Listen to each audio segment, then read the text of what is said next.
Are you ready?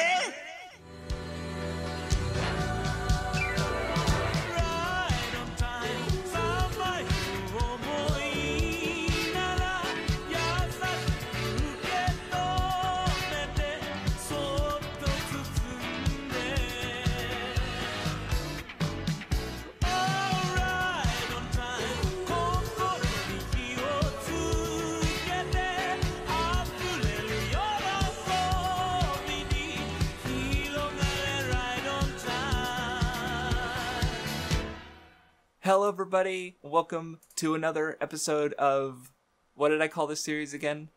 I don't think we had a name yet. Well, but episodes have come out. Yeah, it has to have a name.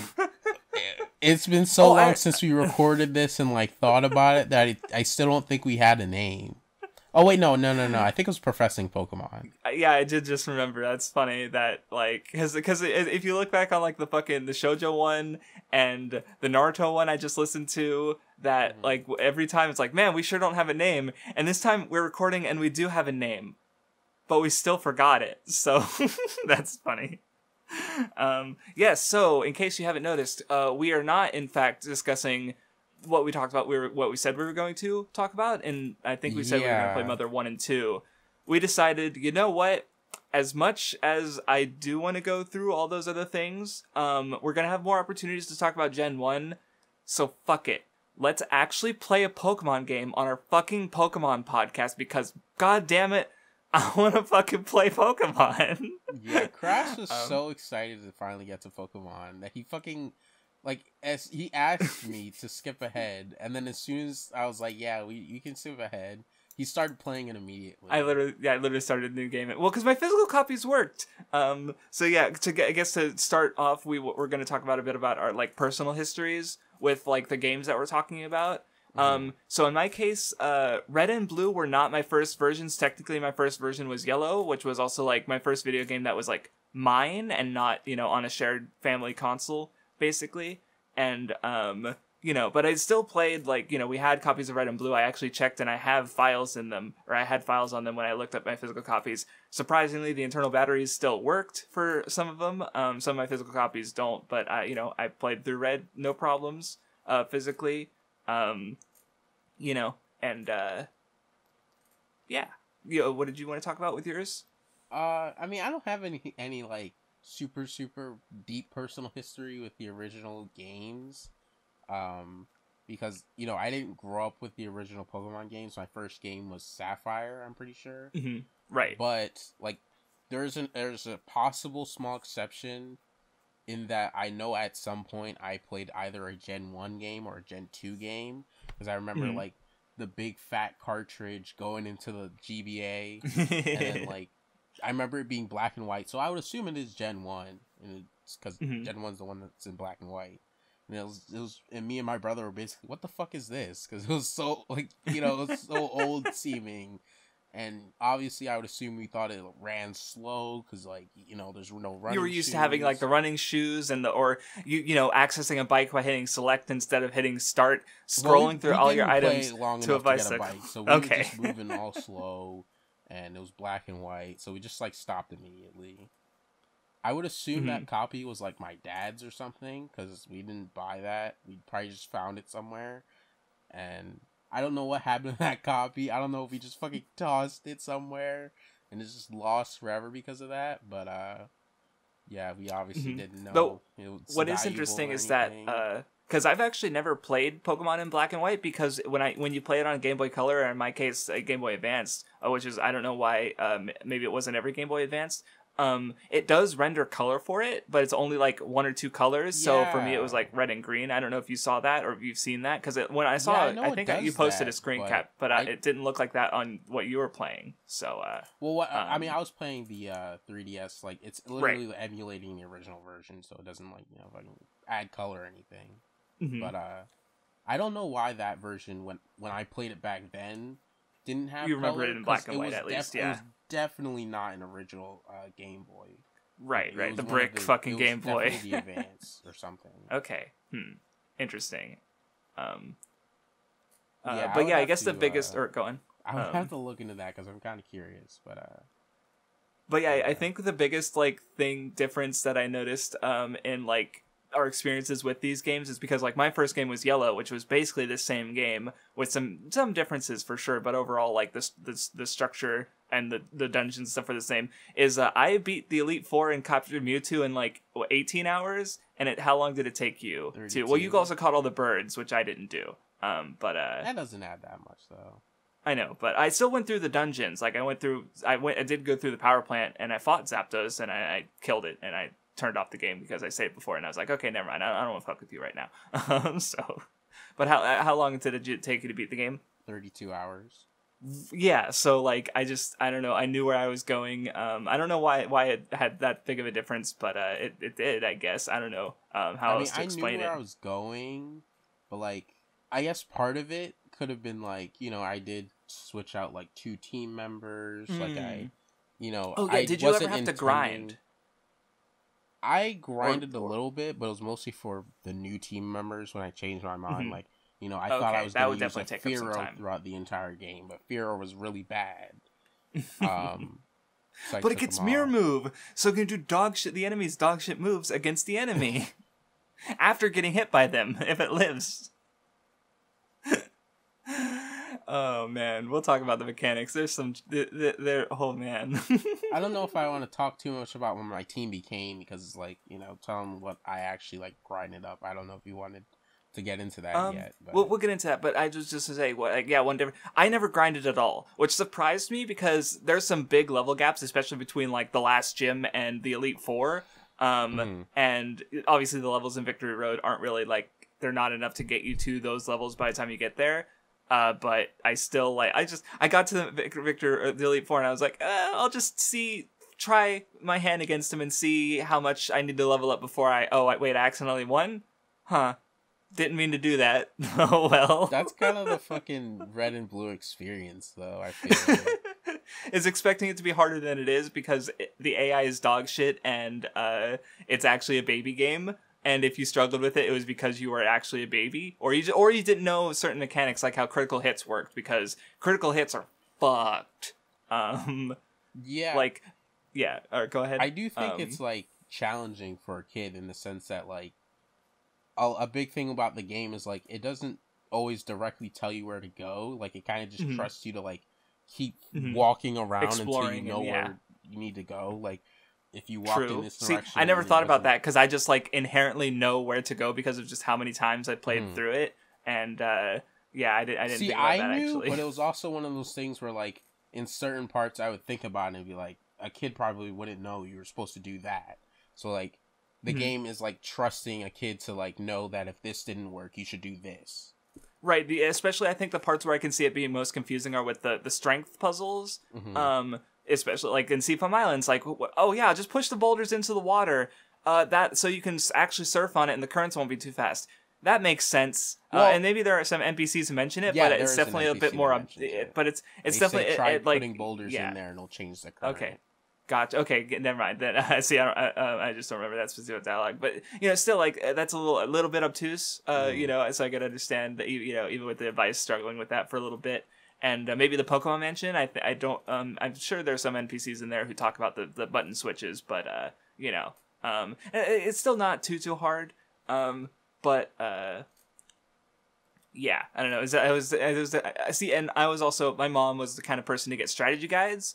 And so, like, I always had the answers, you know, so I knew everything about the game, basically, because I could look it up if I needed to, but I only ever looked up, like, in this playthrough, level information, like, when Pokemon learn certain moves, so, like, with one of my Pokemon, he evolved through a stone, and after you evolve with the stone, they don't get shit, so I just wanted to make sure he learned all the good moves before I leveled him up and stuff, and, TMs, just because, like, it's annoying to have to boot up a TM to see what move it is, because it doesn't just tell you. Booted it up to see what it was. Usually, but if I was at a store, you know, or like in the Celadon Market, like, and I see like there's like fucking 5 TMs, I don't want to buy one of each and boot them up and see what it actually is, which is fucked, by the way. Yeah, it is fucked up. Because it's like, yeah, just spend all your money, kids, so you can understand what you're buying. Like, no, fuck off, asshole. But yeah. I think what made me think of the try going here and then try doing this kind of thing was actually just the very start of the game where like, it expects you to first try going into all the houses. Yes. And then yes. once all that doesn't work, that's when you decide to go leave out of the place because that's the only option left. Like it's right. It puts you in a position. Right. Exactly. Where the only way to go forward is to do the only thing you have to do, basically. Right. Yeah. I'm trying to think if there's anything like before actually getting into the game that we can talk about it, but I don't think so. Mm-hmm. Okay, so let's just so I guess one thing I wanted to start us off with was like talking about our team's makeup specifically, and I guess other experiences just generally playing the game. My reason being to establish it so that like my team had a psychic weakness, so if I struggled more with this Sabrina, it was because I didn't have a lot of Pokemon to do it. And, I mean psychic type is fucking busted in this game anyway. But anyway, I'll show you mine if you show me yours. All right. 3, 2, okay, 1. You didn't hear that, I guess. I did hear that. Okay.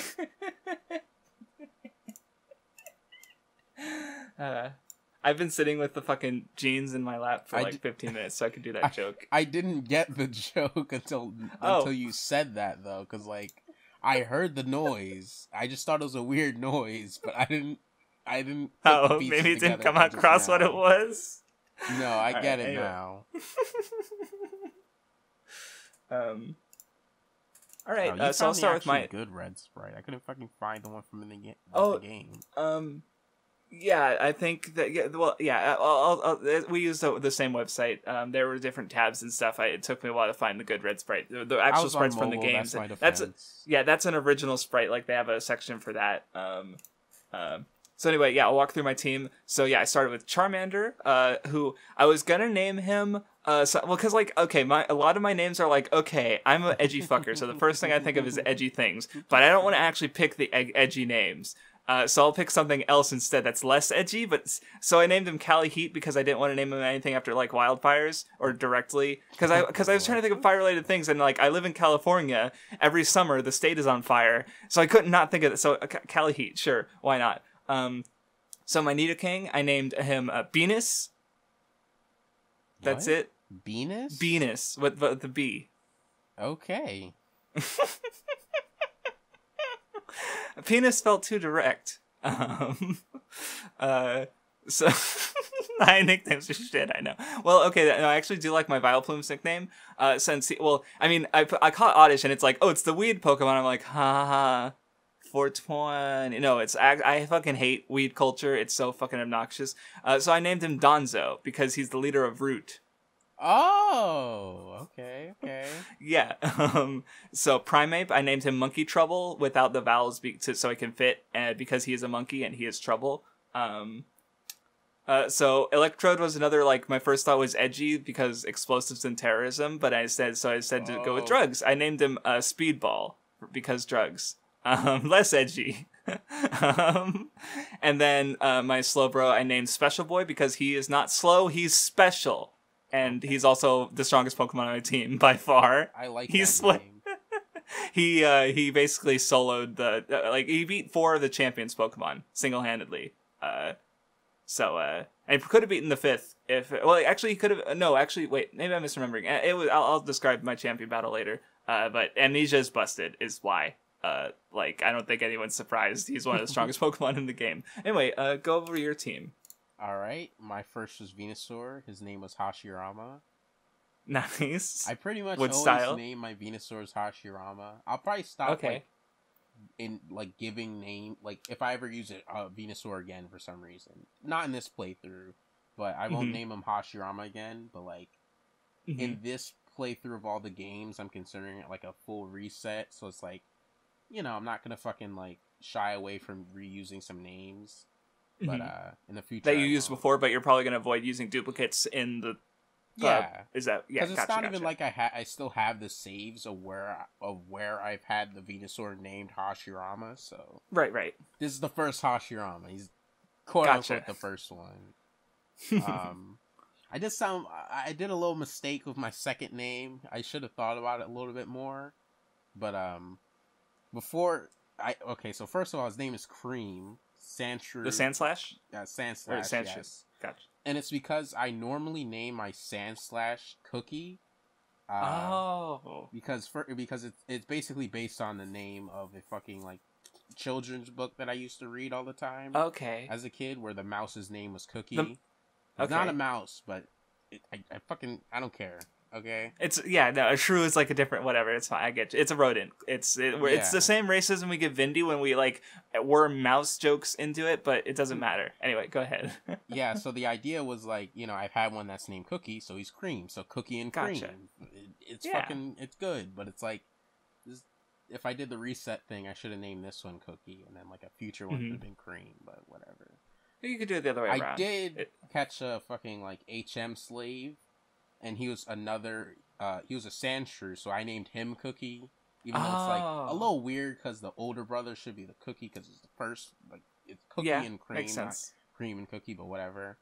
But yeah, that's his little brother. That's my thing. Hypno, his name was, what was his name?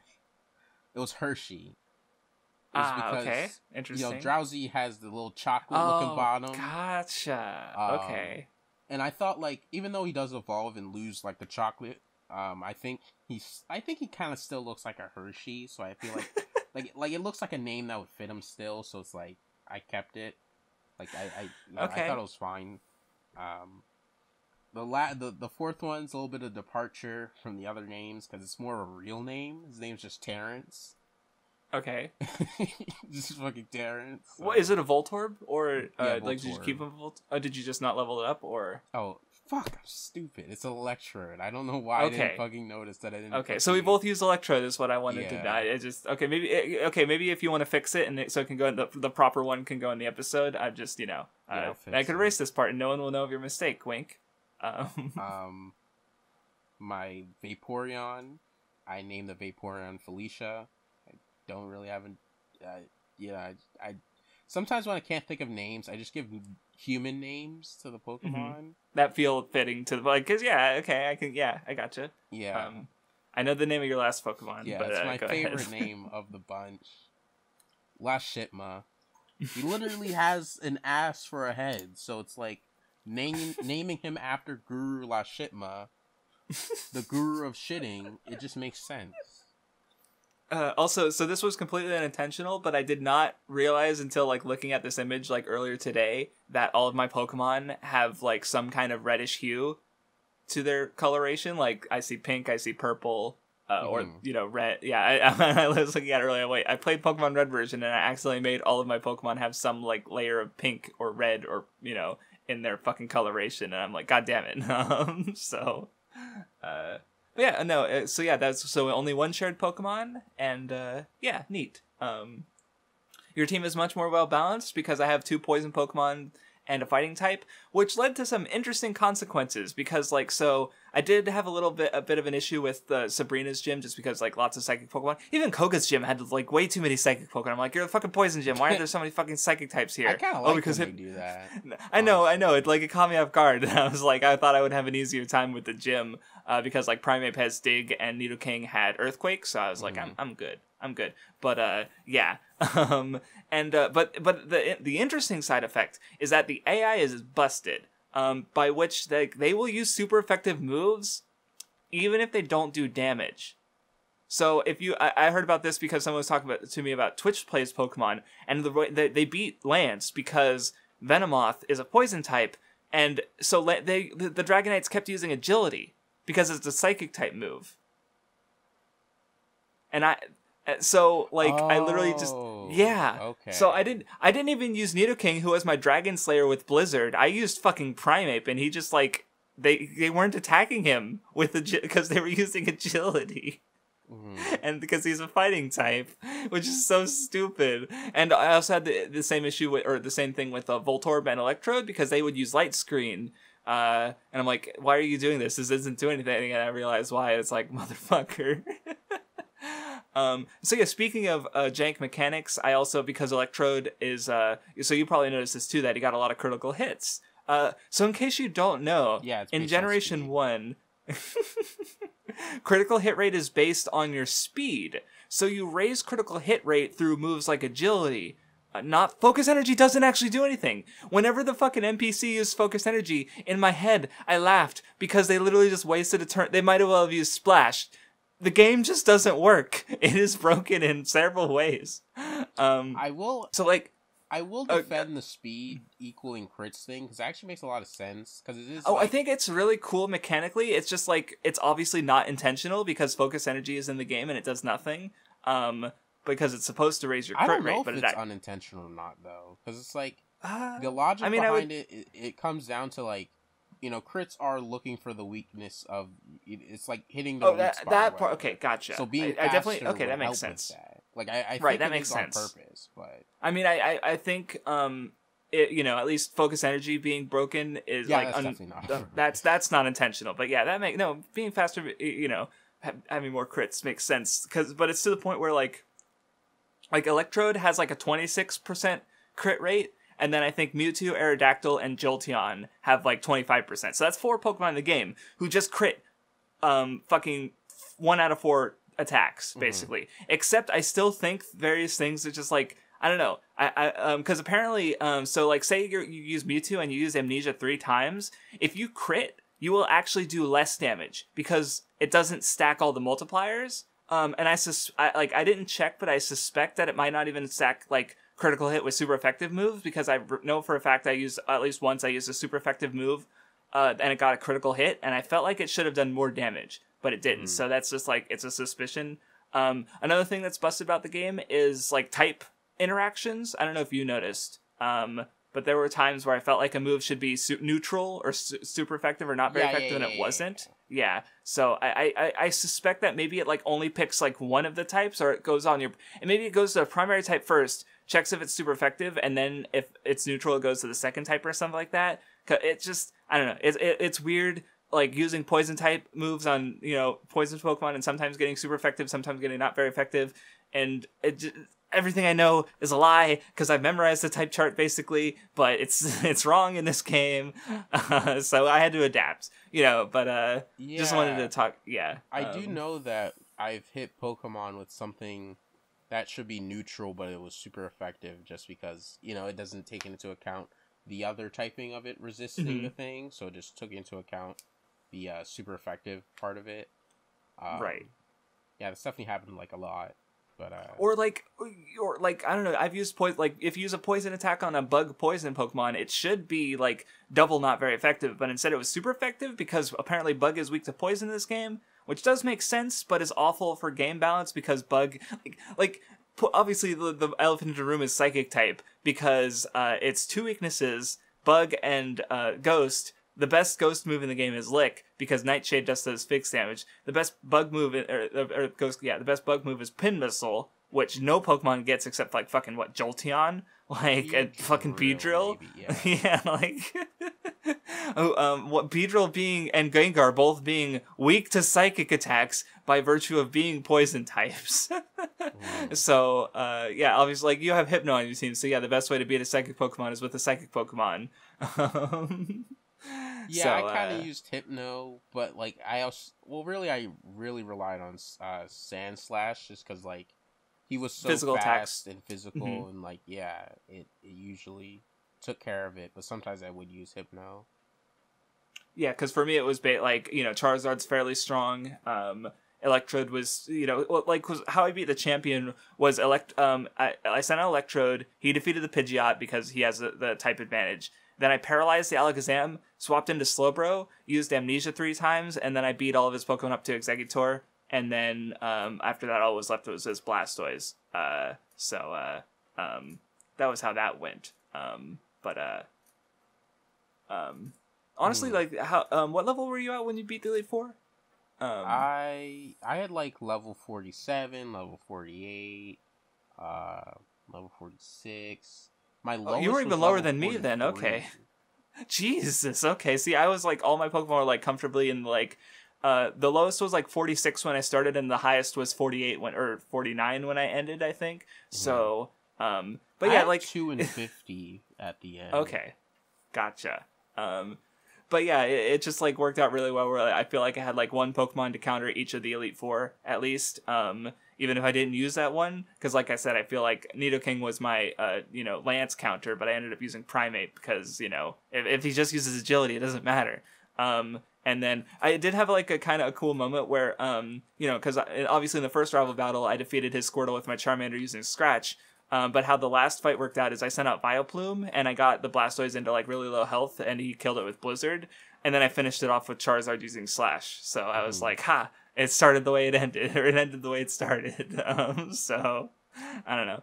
I tried to do that. Funny. Like I tried to fucking challenge his last. His last was Charizard, and I tried to challenge it with my fucking Venusaur, but it didn't work out. I couldn't take care of it.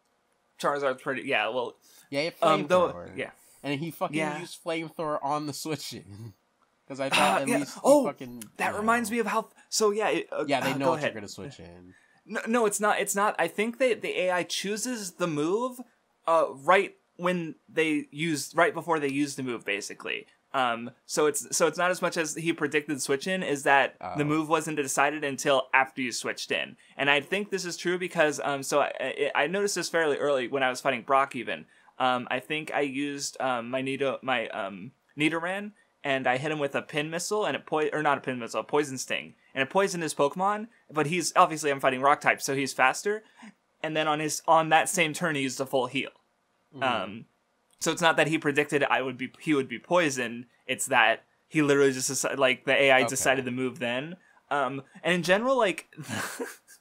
Yeah, there's just like certain mechanics are just like it's like we've been talking a lot about how Gen 1 is fucked, but it kind of is. I do want to bring up a point though that this isn't my own point though, but this is from Tamashi because she's actually brought it up, is that other games on the Game Boy are very broken, but nobody cares about those other games as much as Pokemon. Right. So people are constantly finding and sharing shit about Pokemon. But those other games are like just as broken, so in a way, like right, which I think is quite the accomplishment for like a new game, like right. There's nothing game breaking in it. No, yeah, it's all it's fairly small things and it's stuff like I was able to adapt. But I think the reason maybe it sticks with Pokemon more is because a lot of Pokemon's mechanics have carried over and changed throughout generations. Where obviously, like sure Mario didn't change any, but it's like. It's been changed since I don't know. With Pokemon, the mechanics are more like in your face, right? With the menus and type advantages and stuff, like versus friction on the ground and jumping height in Mario or something. Like you're paying attention to it more, I guess. I was gonna say something else. I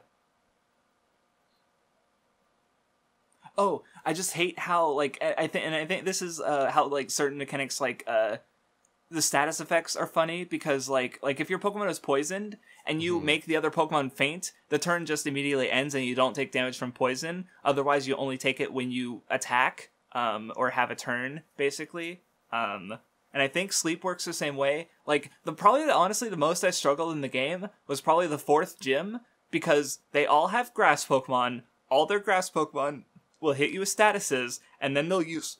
Oh, excuse me. And then they'll use Wrap. And you don't get a turn when they use Wrap, which means your sleep timer doesn't count down. And if you're paralyzed, that means you can't outspeed them and hit them before they use Wrap again. So they will literally just wrap you until you die. Unless they get like the fucking 5% miss chance or their AI does something stupid and does another move. So it's purely luck based, and it's hell. And I was like, there was a couple of situations where I literally like I could either switch in and let another Pokemon get status effect and wrap to death, or just let this one die and have an actual turn. And I'm like, I fucking hate this. This sucks. Like that was the least fun I was having because I was fighting the mechanics of the game and not like the enemy, if that makes sense. The trainer. So. Glad they changed that, but we still have at least one more game to go through where it is like that because Yellow doesn't fix it, obviously. See, I never got hit with that because it's like, I did obviously get hit with Wrap, but I never got like status stacked with Wrap, so it's like it wasn't that bad because Wrap does like no damage. Right, and this might also be part of like just strategy because like how I tend to play is except against like really strong trainers like the Elite Four and Gym Leaders, I try to use my lowest level Pokemon no matter what because to level them up. and so they can get experience. Usually I'll switch it out and stuff if I'm in a sticky spot. So like, what that means is like I'm not just like I didn't just walk into the 4th gym with my fucking Charmeleon and just ember them all to death. Would I say ember because he doesn't get a good fire move. And he had the Fire Blast TM before he actually learned Flamethrower.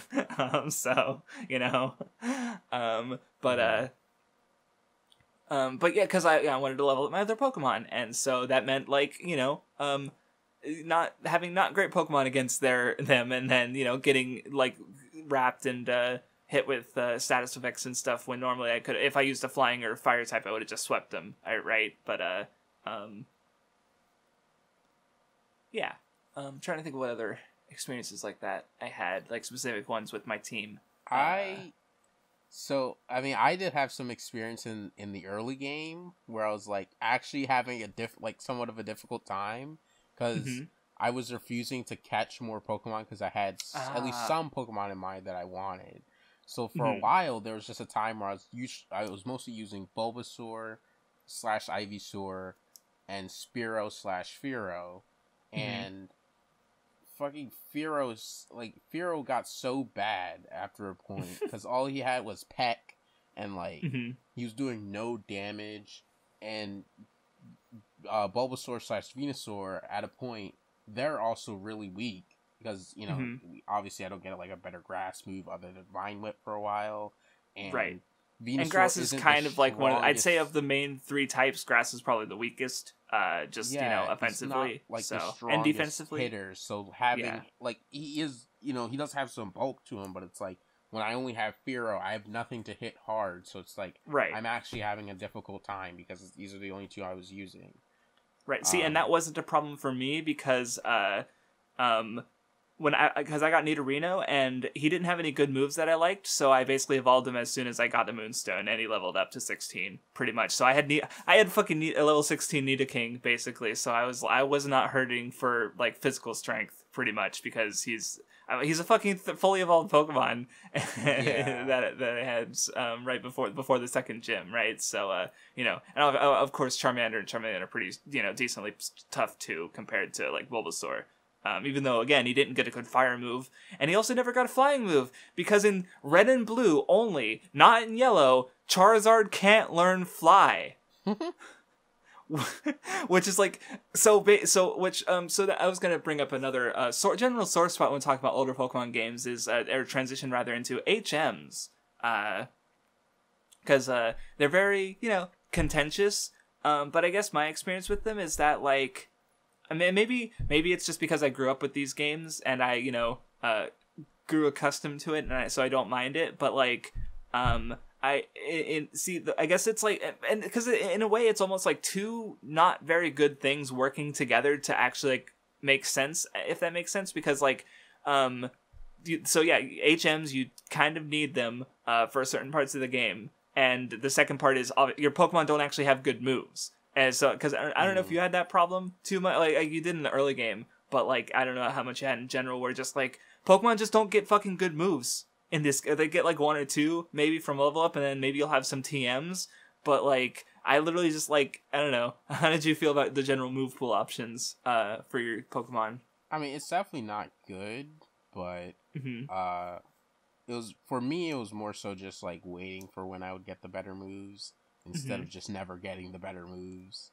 Right. Like I did obviously end up like, I did mention it in the chat where I was like, Lashitma, he had space for strength, so I just put strength on him instead of carrying Cream's brother into the Elite Four. So it's stuff like that where like, I can find the space to just put HMs on because the move pool isn't great.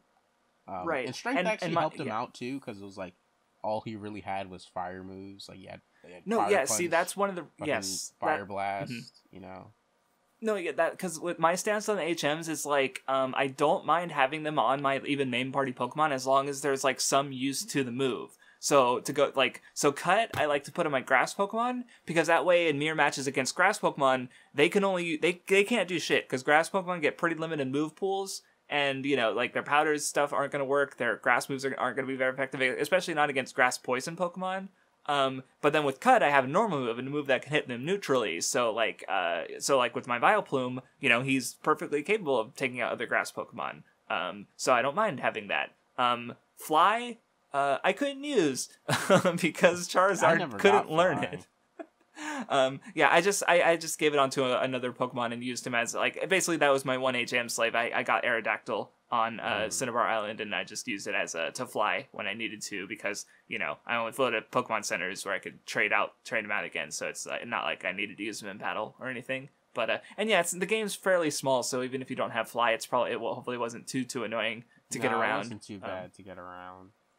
Yeah. I just completely missed it. I don't even remember where you get it from. So. It's in that. So from Celadon City, when you go west out to the route with Snorlax, there's like a house. I think you access it with Cut. There's a house and there's someone in there you talk to. When I did that, well, maybe I was carrying Cut. No, I feel like I probably wasn't. That's probably why I missed it, I would think. So yeah, and then so Flash I like to use on the catch it when or no, I was just kept going on the HMs. Sorry. No, I was just saying that was another one I also missed. I just never had Flash. Oh, Flash, yeah. Oh, so you just got... Yeah, no, Rock Tunnel's not that bad, even without... Because you can still see the walls, right? Yeah. So, you can't see the trainers, and I don't think there are even any items on the ground that I remember. So it's like, whatever. But yeah, Flash I like to use when catching Pokemon, like especially like Mewtwo, because like you don't want to get hit with his attacks because he's still really strong. So you just use Flash, and then he's not hitting you with any attacks anymore. I just threw some dirt in his eye. Yeah, makes sense. Oh, yeah, there he goes. I still have Sand Attack on him, so... Because you didn't have anything better to get rid of it, right? But yeah, I guess I do prefer Flash slightly in that way because I had my Electrode with Flash. So I just used Thunderwave and Flash to paralyze and then blind him, and then like there's like a fucking 10% chance of getting an actual attack off, if that.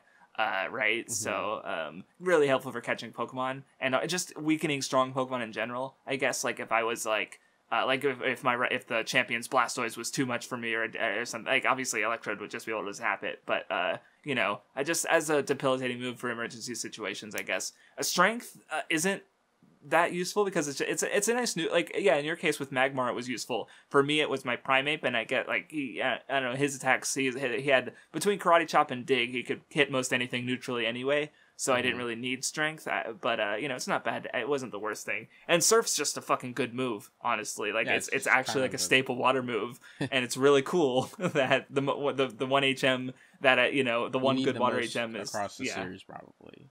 Right. Like it's just it's used. It's like the only HM I can think of that's used competitively, right? And and I was gonna say Fly is also it fucks over the AI. They don't know how to respond to it, right? Like, it's awful against a human player because they get a free turn, but against the AI, they're just like, I don't know what I'm doing. Oh no, I got hit. And you could just take out Pokemon while dodging attacks. It's you know, Fly and Dig are good in the game.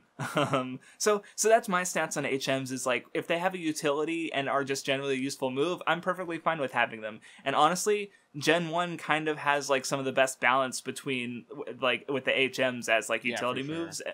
Because especially thinking ahead to like Gen 3, where it's like, okay, have 3 water moves. And two of them are just shittier Surf. So it's like, I don't want these moves.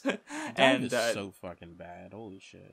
Well, I was thinking of diving. Also, Whirlpool in Gen 2 is also another water HM. I forgot about that. You don't. I don't think you need. No, maybe there are some times where you need it, but it's just another fucking water HM. And it's like, I don't want this shit. Like, Waterfall is, at least it's a good physical move, but that only matters in Gen 4 onward. But yeah, it's like, fucking stop giving me these fucking water HMs. So you know, I do think, like, even though like, again, it's kind of two problems, HMs and bad move pools kind of like working together in a weird way, and I'm fine with it. Honestly, like, yeah, if I had access to Fly, I would have just had all 5 moves on my main 6 Pokemon and had no problem with the move slots getting taken up. And yeah, I'm okay with it, honestly. Yeah, I mean, I definitely think they're reasonably well balanced in this game. Because it's like, you know, I think there's plenty of there's plenty of moves that don't exist yet to also just kind of make them good. Like, you know, there's no return, so it's like strength's not that bad. I do think Slash is better, especially because Slash, even if Slash has less base, in this attack game, power, you're gonna like it has Slash, extra chance Slash to crit. It's on a fast Pokemon for me, which was Sand Slash, so it's usually gonna crit. So that's why it was more useful than Strength. Even just on my Charizard, who is slower, and just Slash is just really good, and it was his best non-fire, because he also I gave him the Body Slam TM because why not? I grabbed it and I was like, why not? I can use this. It could paralyze Pokemon. It's kind of useful, but Slash just did more damage, so because it's I think another really good Pokemon with Slash is Doug Trio, because he's also really fast, and he gets it, so absolutely, okay, cool. So now that we've talked about like kind of our just general experience with the game, or did you have any other like specific stories or instances that you thought were interesting from just playing the game? Because I'm struggling to think of more. I feel like there's definitely something, but I can't think of it right now.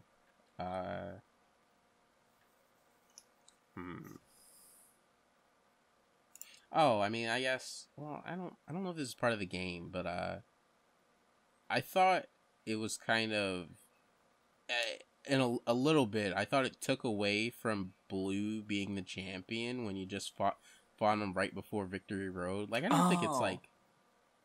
I don't think it. Well, I don't want to say it takes away from it, but I thought it wasn't necessary to have you fight him there. Yeah. It would have been cool because you see like I guess you literally also like fight him in Silphco, and I think the one outs that which is technically the first time you fight him with his fully evolved starter. So maybe one less time might have been neater, but and I think a little bit of a longer gap between not seeing him could have actually worked there with him showing up as a champion. Like, you kind of just forgot about him, and he was like, it's kind of something that they do handle more well in Ruby and Sapphire with Wally, right? Where you literally fight him once and he just has like a fucking level 15 routes. And then you fucking fight him at the end of Victory Road and he's got fucking a full ass team of like really strong Pokemon. It's like, holy fuck. Right? Like, it would have neat to see that, but oh well. Yeah, like, again, like, I do think it is good that you see Blue throughout the game, but just, like, right there, I thought it was like, you didn't really need to do that, but it's fine. Did you fight him there the first time? What do you mean? If you go that route, that way at the start of the game. Okay, just making sure. I don't know, I thought that was, like, a fucking requirement, but No, you can I never skip tried it. to fucking skip it, so I don't know. Yeah, there's no reason you have to go down that way. Well, that's actually important to know for Pokemon Yellow. Do you know how Pokemon Yellow works with the rival? I don't remember. So how it works in Yellow, which is, I mean, I guess it's not really relevant to Red and Blue, but I just think it's really cool though, because he has Eevee and he can evolve it into Flareon, Vaporeon, or Jolteon. It's not random. How it works is the game tracks those first two battles that you have, the one at the lab and the one on that side route. And if you win both of them, he evolves into Jolteon, who's the most resistant to Pikachu. If you lose both of them, or if you lose the first one in the lab and then skip the second one because you can skip it, he evolves into Vaporeon because he's the one weak to Pikachu. And if you lose one and win the other, or win the first one and then skip the second one, it's Flareon. So like, which is just like, which is they're like using the optional nature of that second battle to like work with I don't know. It's like. It's accounted for in how the rival works in Yellow, which I just think is really cool how they did that. He's just kind of basing himself on you because you are his rival. Right. Which I guess. Oh yeah, I guess one last experience is, and this is when it really sunk into like, wow, Pokemon is an easy fucking game. Is when I fought the first gym leader, and I have like a fucking level 12, 13 Charmander against his Geodude and Onix, and I solo him. Because I just use Ember, and even though it's not very effective, it like hits their, it's a special attack, and it hits, and they don't have a high special, and obviously, like, I know, let's see, they're using Bide, I'm just gonna not attack, because I fucking know how to play the game. Yeah. I think one thing that was like, oh my god, this is so easy, is when, like, I literally went into the Safari Zone, and, like, I know I kind of have an idea of where you have to go to get everything, but I kind of just was deciding to, like, maybe I'll explore, catch some stuff, get some items, and how you have the limited steps and stuff, right? Yeah. I just got everything I needed without even trying. Like I really did not intend to just do it the first time. I was gonna go back in, right? Because you have a like, even not even if you don't have the layout. Because I think I actually had to do it twice for some reason. Because but I think I got lost because but maybe I was expecting. But you just like you were efficient with your movement and you didn't. I don't waste even think I was stuff. efficient with my movement. Oh, really? Like Okay. I kind of did. I kind of knew like I should probably go over here, but I'm gonna go over here real quick, and then I went back. But I still cleared it anyway, and like, nice. Okay. I do remember other times having played, I ran out of time, even though I was at least trying to some more of an extent. I probably was just fully trying, and I messed up there. But this time it was so easy, and I had enough steps that it was just like, oh, whoa, it was really easy. Yeah, no, but like, because it just really struck me because, like, especially when I was younger, I was always worried about, like, typings and having good type combinations and, like, doing the super effective attacks. And then this time I'm like, I just burned their rock Pokemon to death. You're not supposed to do that. That doesn't make any sense. So I just had to, like, I just struggled with this game as a kid, I guess. And yeah, then what really cinched it is, beating the Elite Four, like, because you mentioned something about, like, how you asked me if the game that was designed that you don't, I'm wondering if it's part of the design that it would expect you to have lower leveled Pokemon than the opponents, especially when you can use more Pokemon than they can. So like I was wondering, right? Like there's so few trainers with 6 Pokemon, and like the only 2 trainers I can think of that have 6 Pokemon are like the guy with 6 Magikarps and the champion, the best trainer in the strongest trainer in the entire fucking game. So it's like, right? So yeah, it kind of worked out perfect. I never needed to grind at all. Like you needed to grind up some lower level Pokemon, right? So but aside from that, but like, even then, I didn't like always have them fully catch up to the team, and I just kind of went with them when they got close enough. But yeah, right, because as long as you use super effective moves and know how to use the mechanics, we were both around 15 levels under leveled compared to the rivals starter Pokemon. So it's like it's just easy game, easy baby game. Right, so I mean, it's still fun. See, it's still fun. Like it's just like it's Pokemon. I think I just so fundamentally like enjoy the Pokemon experience. Yeah, I had a lot of fun. Yeah, even this jank ass game that's really like baby easy and fair, a pretty simple Pokemon experience was still. I had a good time with it. I enjoyed it. I walked away satisfied. And are there better Pokemon games? Absolutely, but this core Pokemon experience is still good. Yeah, I actually think people are maybe missing something if they just decide to like always just play Fire Red or Heart Gold instead of the first 2 generations. Like I do think this gives off its own different vibe, especially with like shit like your items can fill up, so you have to drop them off the PC, and I don't know, just different things about the game kind of feel nice to visit in this simple way. And I think another thing that also helped was like playing Dragon Quest first, because like obviously like I was partly like when I had to, so say I want to use Surf, I have to hit start, go to my Pokemon and use Surf in the menu, right? And part of me was thinking, well, in later games I just hit A and it asks me if I want to surf and I say yes, right? Or if I want to use like an item, I have to like bicycle, I'd have to go into my menu. But I was just thinking like, well, in Dragon Quest, you have to do most of your things through a menu. Like you don't even get the luxury of like fucking talking to someone normally. You have to go into the menu and hit talk. And so when I framed it like that, I was like, actually this makes a lot of sense, like as to why it's like this. And I had no problem, like, so it's just like, I guess I was more understanding of where the games came from, knowing other older games that I had played, where obviously, like, which is always funny, because I've been thinking about this for a little while, because I like was flipping through an old Game Informer a little while ago, and there was a review for like Dragon Quest Monsters, and it's like, and they're like, man, this sure reminds me of Pokemon, and I'm like, as a kid, I would have been like, yeah, that makes sense. But as an adult, I know that Dragon Quest V exists. I know that Dragon Quest V had monster taming, and that Dragon Quest V predated fucking Pokemon. So you know what? Shut the fuck up, you bitch. Right? So you, like, obviously our perspectives are different coming back as adults. So Yeah. I mean, obviously, like, we didn't go through every reference that or every influence that we wanted to yet, but we will. It's just a matter of time and, and energy in some cases, because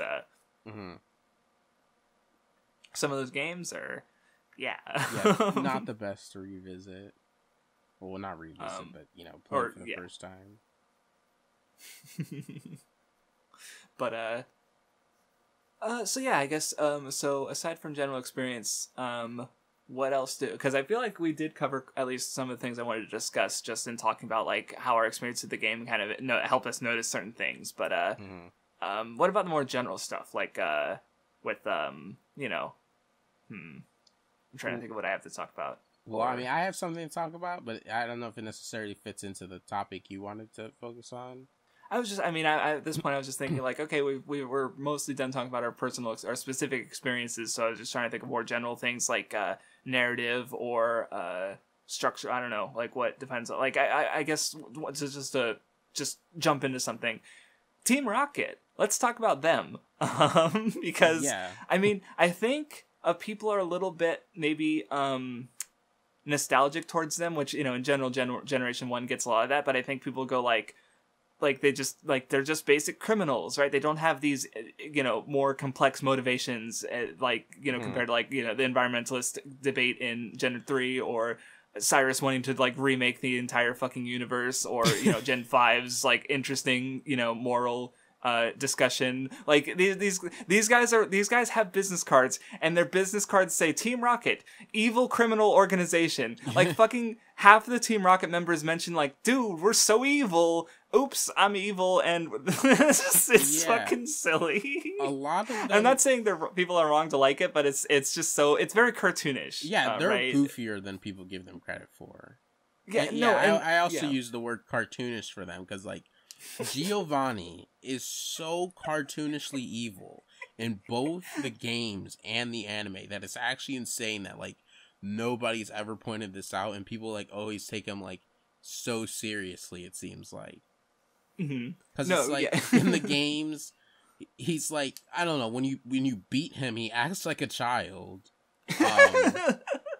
Like, you've seen some of the stuff he says, right? Yeah, he's blast. I was beaten by. He's just that fucking tantrum, baby rages. He's literally baby balding. And he also kind of does the thing Blue does, where he acts like his defeat wasn't a real defeat. That's a good observation. Yeah, I hadn't thought about it like that. Where it's like, yeah, here's this little, like, petulant child. Smell you later, asshole. And right, being just like a crime lord, right?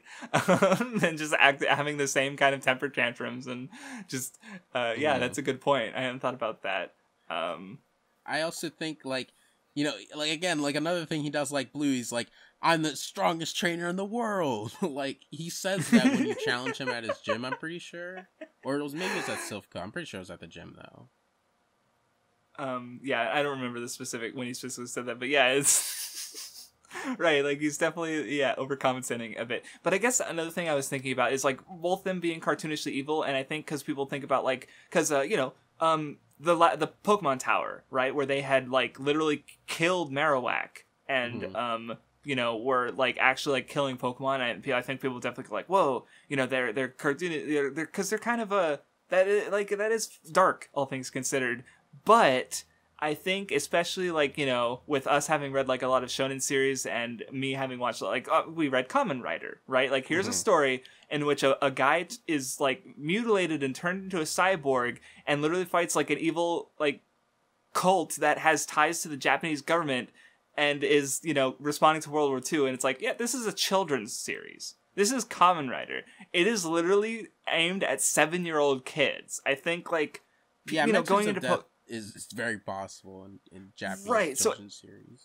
Right, so I think, like, as a kid, like, where you're mostly familiar with, like, fucking Power Rangers, like, what was I familiar with that growing up with Pokemon? Power Rangers, Rugrats, Disney movies, like, where, like, yeah, you'll see characters die, I guess, in, like, fucking Disney movies, but it's a Disney death, right? It's still very, like, toned down, right? So just having it, like, yeah, Team Rocket casually killing Pokemon like that, or even in Gen 2 where they're cutting off their tails, like, you never see it in the game, but when you think about it, it's like, oh yeah, oh, that's so dark.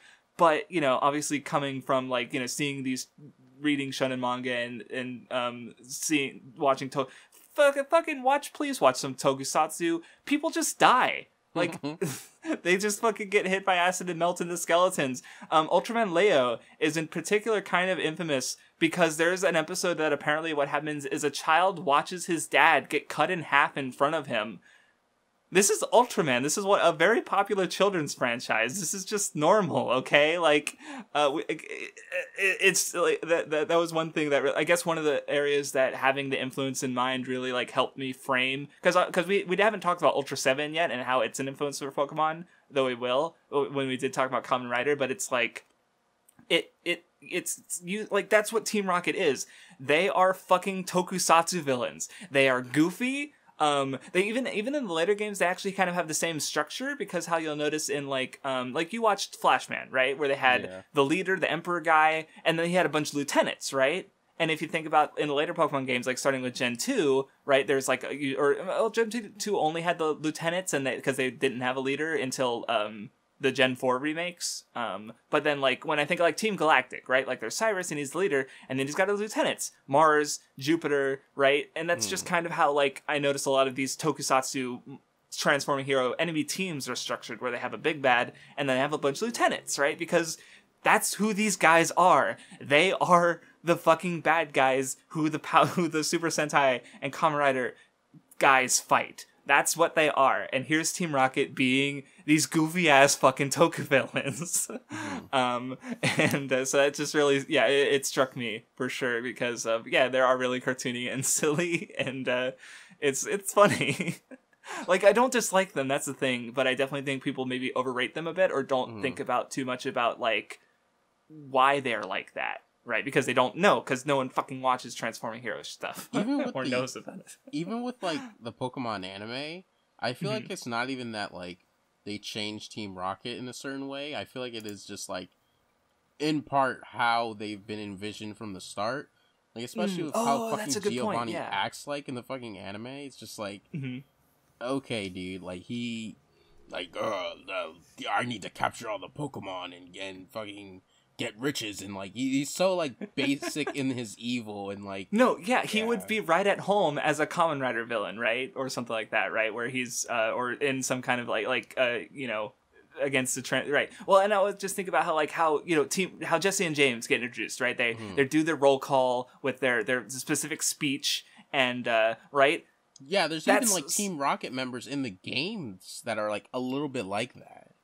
Yeah, and well, because what that made me think of is, so it was actually a translation note at the end of one of the Sailor Moon volumes, where they mention the role, or introducing ourselves, basically, and like how the translator explained it. It was interesting, because basically back in more feudal times, when enemy samurai would engage with each other, they would introduce themselves before they fought. The reason being is that if that one of them was of renown, or if you cut off someone's head and you knew and they knew that they were a person of renown, like that's how you get fame. I beat this guy, right? Where if you don't know who it is, like I just killed that fucker, I don't know who it was. Like you don't get any glory for that, right? So that went to Kabuki plays, and in Kabuki plays they use that as a shorthand for a way to introduce characters, right? So like you have two characters shown on screen, they introduce themselves in the same way, and so now the audience knows who these characters are. Like it's just a good narrative technique for delivering information. And that sort of evolved because Kabuki theater is in general pretty important to like Japanese media and storytelling, and so you see that in Tokusatsu when like when the hero they introduce all their team names, like their colors, like I'm the red one, I'm the blue one, and we're this team, right? Like, or Sailor Moon does the same thing, or Team Rocket does the same thing in the anime, right? So it's just like, so it has this lineage to older stuff, but like they're taking influence from Tokusatsu and Toku villains and or heroes even, I guess, and sometimes like because and it's just like. That's where it is. That's where it comes from. This is what Team Rocket is. So, I hadn't thought about it before, or, now, but, like, that's probably, like, the most helpful reference we've gotten at. Like, there's a Stand By Me reference when you check out your TV. That's cool, and it's helpful to know, but I feel like the Kamen Rider one is more just, like, helping me, and frame certain things, about Team Rocket especially. So, Another, another thing I wanted to bring up about that was just like the specific example in the games where I was thinking of them being kind of like Team Rocket in the animes, where in Silph Co there's the 4 Rocket brothers. That's right. Yeah, like watching the anime while playing the games is actually really helpful in a lot of different ways. I actually would recommend you were doing talking that. about some stuff earlier. You were talking about some stuff earlier that I thought was really interesting, but yeah, I do want to bring that up later at some point, but yeah. I wish you didn't so fucking detailed planned out your like watching stuff, because it's like it'd be cool if you couldn't watch the Pokemon anime, but you definitely can't really jump on that. Yeah, I don't know. Yeah, I don't know. Maybe, but it's like, I don't know. even if just like the original series, I think that'd be enough. Because like I do think over time, like the anime deviates from the games like so much more that it's like not as directly helpful. But I do think there's a lot of interesting things to see when you're doing both of them. But anyway, I guess some other things to mention, or did you have more to say about Team Rocket, aside from the one thing that ties into like a more core thing that I'd rather bring up later, or the stuff you were talking about earlier today? I mean, I guess I just wanted to ask, like, you, would you, like, how would you, at least at this point, I guess, well, I don't want to ask for like your ranking of the evil teams, but like, would you say like you think Team Rocket would be one of your, like, closer to one of your favorites, or like probably closer to the bottom for you? I feel like they'd be closer to the bottom because like they're funny and they're cartoonishly evil, but I guess that doesn't go super far. Like I definitely think it works, especially for like this is the first Pokemon game they're trying. Obviously, like we recognize the areas that it's derivative of and things, but I still think it's really effective at bringing those things together and being its own beast, even though like obviously like yeah there was other stuff with monster taming, but it's still very unique. Like there's a reason that it became such a big thing and other things didn't, right? So like I think they work. I just do think I'm gonna enjoy most of the other teams better, but at least some at least they're not at the top. I do not expect them to be at the most interesting team. Yeah, I think they'd probably be like lower. Yeah, definitely a lot lower. Like, there's only really probably not the bottom, because when I think about like Team Flare, yeah, like, Team Flare. Hello, like I don't think I'm gonna enjoy them on the replay. But I think I'll enjoy X and Y, but I just don't. Yeah, think I don't know. Really, yeah, love I don't know. Flare. Maybe there'll be some neat stuff that I just completely have overlooked, and no one cares about Gen 6 enough to talk about it, and I haven't seen it or something. But I have no expectations, and I don't know. I don't, and I haven't played Gen 8 as so. I mean, I expect them to be fine from what I've heard, but yeah.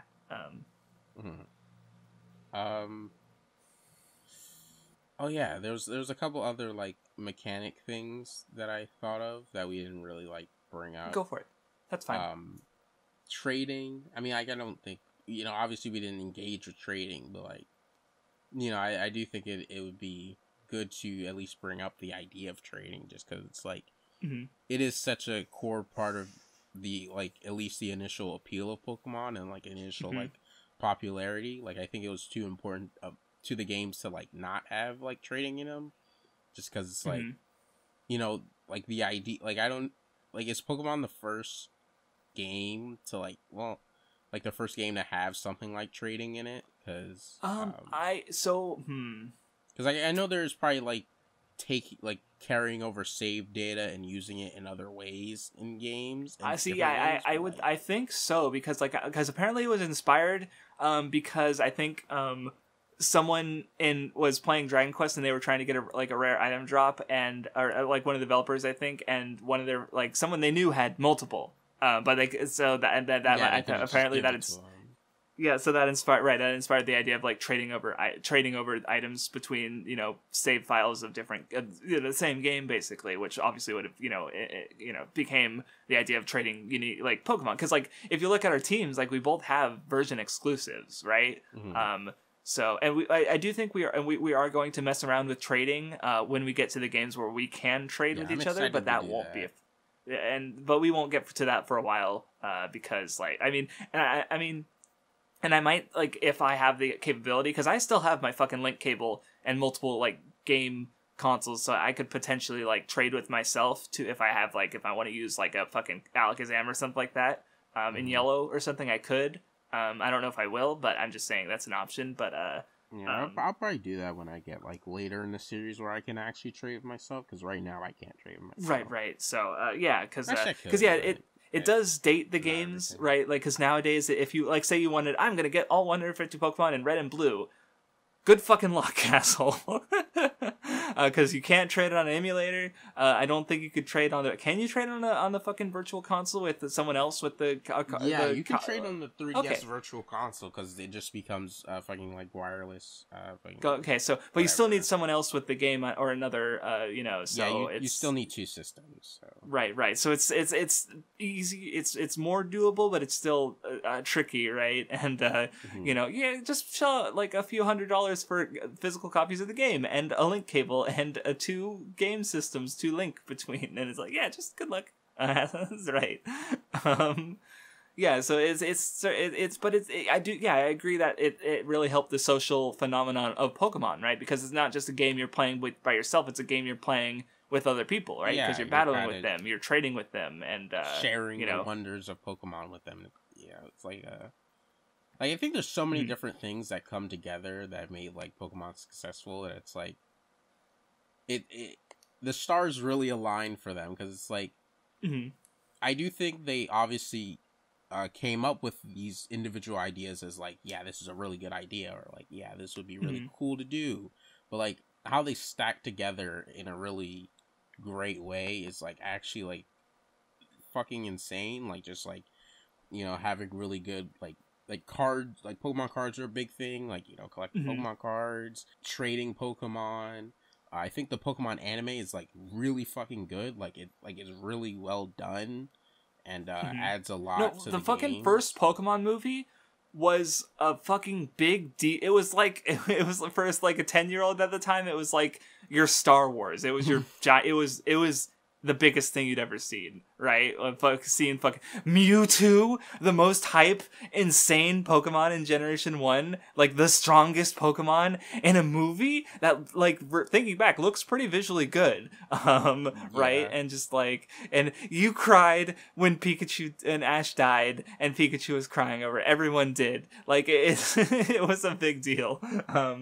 So it's interesting to think, like, just a perfect storm of just, things happen. And even I was also just thinking about, like, when you were talking about it, is just how, like, because I've also been thinking about this with Sailor Moon as well, where both Sailor Moon and Pokemon kind of like synthesized a lot of things that came before them in a unique way that sort of like blossomed and would go on to be like, Sailor Moon was a very influential magical girl series.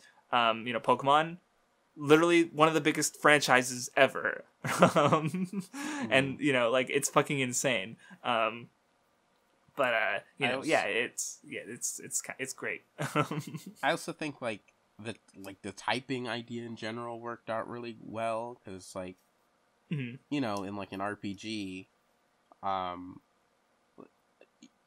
you would have different party members who are good at different things, but it's like I don't think it's as varied as the typing system.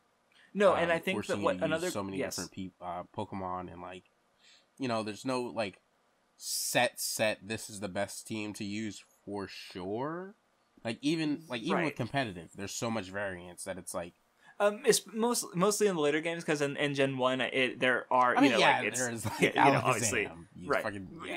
I would say it's like Mewtwo, Slowbro, Tauros, and maybe like because Mewtwo and Slowbro get amnesia, and so they could just they could just boost up their stats and be insanely powerful. Tauros is just really fast, so he has a high crit rate. Like there's even in the later game, there are still just generally, but especially like once you hit like second and third generation, especially third generation, I think is really where the competitive starts to like blossom a bit. But where there is no one set best Pokemon, because there's just so many Pokemon. But you get a lot of variance. Like argue against what you said a little bit though, because it's like even though that is true, that it's probably like the strongest team, there's still like enough variety where it's like if the strongest team, you would be able to build like a counter team to that, because there's so many different like things to keep in mind. It's like, okay, I know the best fucking Pokemon is Mewtwo, so like, and everybody on the playground is gonna be using Mewtwo, so I'm gonna specifically bring this thing,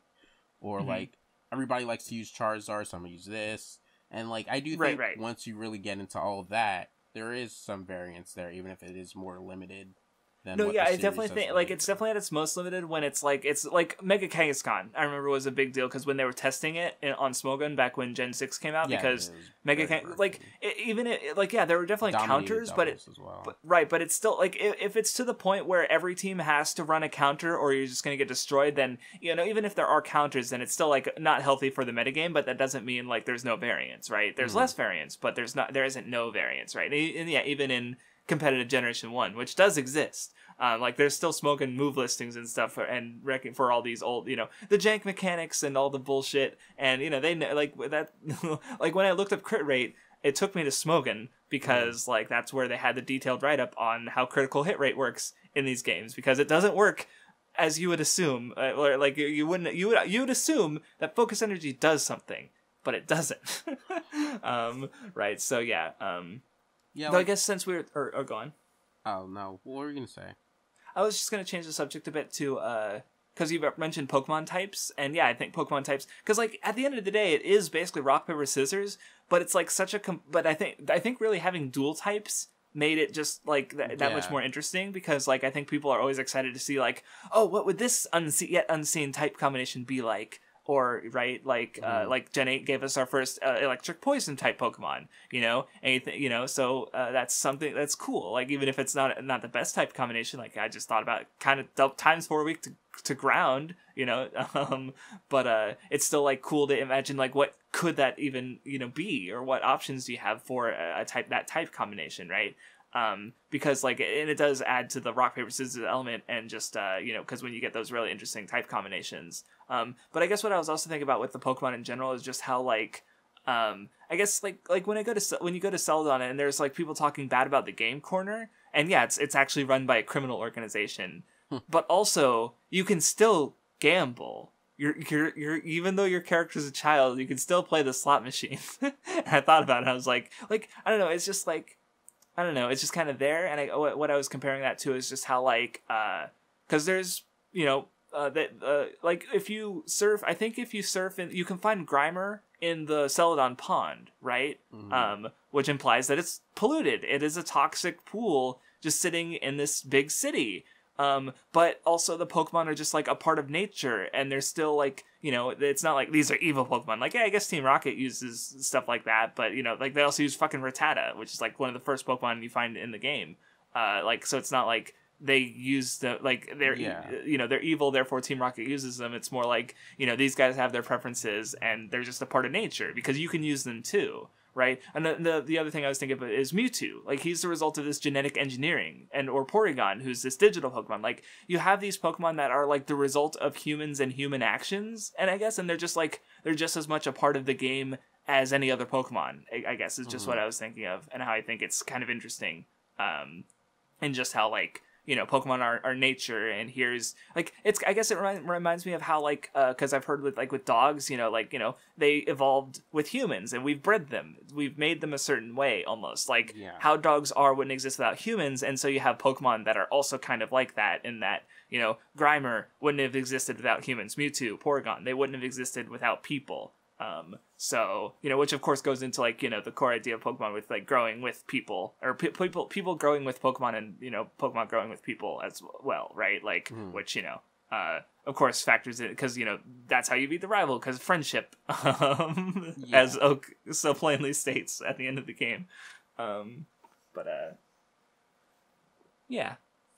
Sorry, I just covered a lot of ground there, as I realized. I was trying to think about like what point I should, because I still have stuff to talk about, but I don't know. No, it's fine. Go ahead. No, I just jumped around a bit. Should I bring up the thing I said in on the Discord server, or should I wait still? You can go for it, and then we'll kind of wrap up with like scattered points that we remember but haven't brought up yet. Because I did think. Go ahead. Okay, so I mean, this I had a new realization about Pokemon. Watching the anime and playing the games, which was just like basically like why it's so important for trainers to go out so early and learn about Pokemon and like just kind of how the world operates in general. And like in a large part it really comes down to how like, you know, Pokemon are dangerous creatures that anyone can capture. So it makes sense why young like 10-year-olds need to go out and adventure and see the world and like learn all these things about Pokemon so early, because they are something that are so often abused in the world. Like Pokemon are very easy to abuse for power or money or whatever, like Team Rocket does, or even like other adults who aren't necessarily as evil as Team Rocket, but like, you know, they do pollute the world, or like they're greedy about money. So it makes sense why young 10-year-olds need to learn about Pokemon so that they don't also contribute to abusing Pokemon and like ruining the environment and the world and stuff like that. Which I do think is like a very I think it's very important to understand that about Pokemon, because I do think it makes a lot of sense, especially with like how a lot of adult characters can be depicted in Pokemon. Like, you know, Team Rocket, they're cartoonishly evil and they fucking trade Pokemon for money and like, you know, fucking abuse them and kill them and do all this crazy stuff. Right, like the journey with the Pokemon helps the person like love them and see them as more than just like an object, right? Yeah. Where, you know, Team Rocket doesn't, right? And you know, I just thought that was like really interesting, like thinking about like well, I guess like what I was also thinking about like you know, how it's handled in like later games and just how the general like Pokemon relationships, because like what I was really thinking about was Gatesis, who, or I forget how to fucking pronounce his name. Or yeah, I think it's what was that? Getsis. Getsis. Okay, yeah, the final boss of Gen 5, who, yeah, he's a fucking manipulative, abusive like father figure to N, or you know, but also like what I thought was interesting is how his Hydreigon in Black and White has return that does max damage. So like, you know, even though he's like evil, he's still like on some level like cares about his Pokemon and wants like, because you know the whole thing is that they're activists and they're trying to like liberate Pokemon from bad people, and who talks to Pokemon, you know, agrees with that. And but then so I was just like thinking about how like, you know, I really want to get to Gen 5 because Gen 5 is so fucking interesting and I'm really excited to play that again. Because I was just mostly thinking about how like that stacks up to your observation, which, and I guess like the other observation I was going to add on to is how like, because I made the joke is about how like the Pokemon setting is like if all the parents watch Stand By Me, and I was like, and we're like, yeah, my kid needs that, and like, and this is like the other half, but your point is like the other half of it, I guess, in a sense, where like, because like apparently Pokemon is a world fall apart and collapse if everybody became like a shitty fucking like adult who didn't care about Pokemon and stuff. Right, or if or if they didn't think Stand By Me was a pretty cool movie. Right, so yeah, no, that's an interesting way to think about it, and I hadn't really thought about it. That's why I thought it was. I feel like I had a second observation aside from Gitsis, but you know, I couldn't remember what it was. I did also think like, you know, later I thought about how like rivalries contribute to that too, where it's like, you know, they're very important for the growing trainer because like, you know, like for example, you beating Blue humbles him. Like he fucking like has to sit his ass down and be like, okay, I'm not fucking the hot shit, and I'm not the strongest trainer ever. But that, you know, that's okay. I fucking, you know, I still have a lot to learn. Like, you know, that's why rivalries are so encouraged and so good for Pokemon trainers. No, yeah, no, I actually do like, you know, I mentally call him, see, I guess I keep calling him Blue in my head, but it really, technically he's green. Yeah. But, you know, the rival, because like, I just like, because, you know, he's really simple. Like, he's, you know, kind of a dick. He's not like an asshole, but he's, you know, a little rude. And yeah, he's obsessed with strongest. Like, he picks the Pokemon that he thinks can beat yours, right? Like, that's like literally what defines him as a character from the get-go.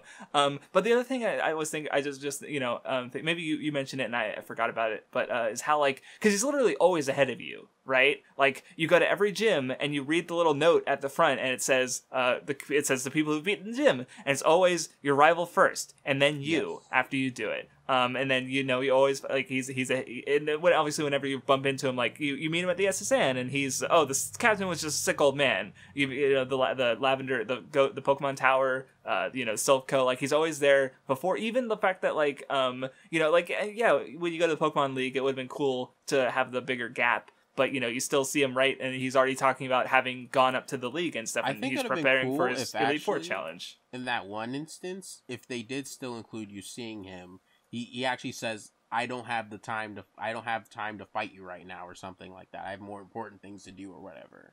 I think that cool. Yes, and that's what I was gonna get to, because like he's rushing. Right, like you can even read like into it, like the Hunter x Hunter idea of like the detours versus the destination. The detours thing up too. Yeah, where it's like, because you sure you can rush through the game, but it doesn't matter because the game always puts the rival ahead of you anyway. But like Red, your character has like some like decency to him, right? Like he helps out the captain, and that's how you get cut. Right, like there's a level of like caring for other people and helping them, and he's there at Silph. He's literally there. Yeah, but you're gonna go fuck Giovanni, but he's like, nope. He just wants to fight you, and he just and then he fucks off. Right, like he doesn't act like you're the one helping. Like he was there at Lavender Tower. There's fucking terrorists at the top of Lavender Tower killing Pokemon, and he just fucks off after you beat him. like you're the one doing good, you're the one helping people, you're the one and you're the one who because your player character has the capacity for this goodness is also why he's able to build bonds with your Pokemon, which is why you're able to just surpass your rival who only cares about strong Pokemon and being the strongest and beating you. But he never win. Well, I guess he can technically win the first fight, and the game just continues on. But otherwise, you get a game over, and you have to actually beat him. I'm pretty sure. Not that I know. I don't think I never team wiped. I'm pretty sure. No, I did actually. I did lose to the first time, but I think did I reset? I don't think I let that loss stick because I was just underleveled. Not for the one on the side route where he has the Pidgey for the first time, because I was a little underleveled and he was a bit strong. But I did beat him. So did beat me that first time, but it makes you if you don't have to reset the game to fight him again. Right. But okay. You mean first time in the lab or first time on the side route? Oh, I mean the side route, not the lab. Okay, that's what. Okay, just double checking. Okay. Yeah. I had another point I wanted to bring up. I think it was somewhat related to Blue, but I'm trying to think about what it was. Sorry, I just thought about the it's kind of a meme, but it is really sad how like Oak treats him almost like, what was his name again? Like obviously it's like so you can, or and just like how he shows up at the end and is like, hey. Not when Red's Blue becomes a champion, but when Red kicks his ass and he's like, dude, you suck, haha, and he takes Red off into the other room to immortalize him, and it's like, dude, what the fuck? In general, I guess I want to praise the translation a bit, because I do think there's like a lot of memorable lines, and just like it's surprising how much personality you can get from the what really short dialogue, right? It's not like any conversation in the game is more than a few lines, but so I just want to praise the trend, because like you have such a space limit. Like that's one of the, so like for example, the word the Elite Four, the actual term in Japan is the Shitano, which is four, which basically means four heavenly kings, and is also used in like Toriko or Kill la Kill. Like they all have Shitano basically. So it's different from the four cardinal beasts, which are the tiger, or the blue or the white tiger, the black tortoise, the red or phoenix, and the blue dragon. Like that's a different set of four compared to Yu Yu Hakusho. Like those four guys in the that one arc early on. Like that's not the Shitano. That's a different set of four. But the Elite Four is the Shitano. So neat little trivia bit. But the Elite Four fits the space limit, where Shitano is like, even though in Japanese it's like fucking 3 symbols, right? So like 3 kanji, so they can get away with that. But obviously in English it's too long. So they did well with the constraints of like the system, right? And I don't know. It's a it seems it's good. But Oh yeah, another point I wanted to bring up about the detours thing, that I was gonna originally bring up, was just like how I felt like one, the game kind of expects the player to get lost. At least, a kid player would get lost and, fucking have to spend more time in between going to other gyms. And I also think the anime shows that a lot with how Ash is. Okay. And how, like, the narrator says, like, the fucking detours are, like, he plays up the importance of the detours. Gotcha. And, like, I just think it's a part of the franchise in general. That, the in-between stuff is important too. Which is unfortunate because a lot of people don't view it that way. Especially with the anime where, like, it's called filler and stuff. But it's like, I think it's very clear when you play the games and watch both, like, how it's actually supposed to be. Which I think it's fun and valuable in that way. And it definitely rewards you for the exploration, right? Yeah, that are very memorable, even above some gym challenges. So, I was just gonna add on about like how like the game rewards you. Like I think one example that I can think of where the game rewarding you for exploring more is when you get to the Diglett tunnel. If you go to the other side, you can get Flash by talking to one of the guys in there, and you can get Aerodactyl by going back into Pewter and using Cut to get to the back door of the museum. And that's something like that's something Flash you can. and Fly are entirely missable. You don't no. That's one thing that I think really stands out about Generation 1 and 2 compared to like 3 onwards is that they are very open in a way. I forgot to bring that up. Right, so like because you have to beat the first 2 gyms, but after that you can tackle the rest of them in almost any order. Like you do need Surf before you can fight the 7th gym. But other than that, it's like and I think in order to use Surf, you need to beat Koga, so the 5th gym.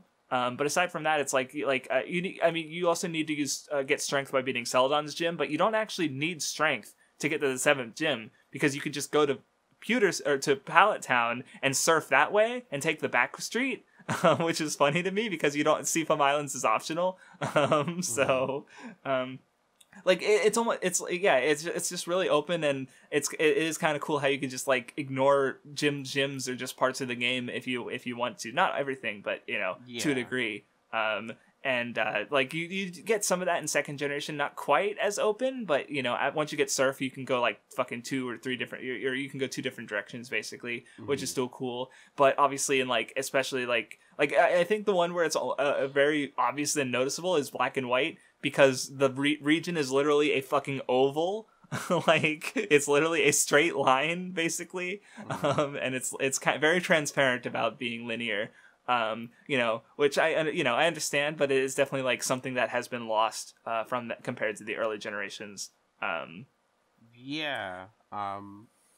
do like how like I kind of just completely skipped over Saffron and fighting Sabrina until later, because like the Team Rocket grunts occupying Saffron just kind of like I kind of just forgot that I could go solve Silph and then do the gym. So I just came back later because like I don't know, I just thought they fucking locked me off from the gym. I was like, okay, I'll do this later. But it's like, and then I came back and it's like, yeah, I did expect them to still be there, but like I don't know what the fuck I expected. I did expect them to be there, but I don't know why I thought something would be different.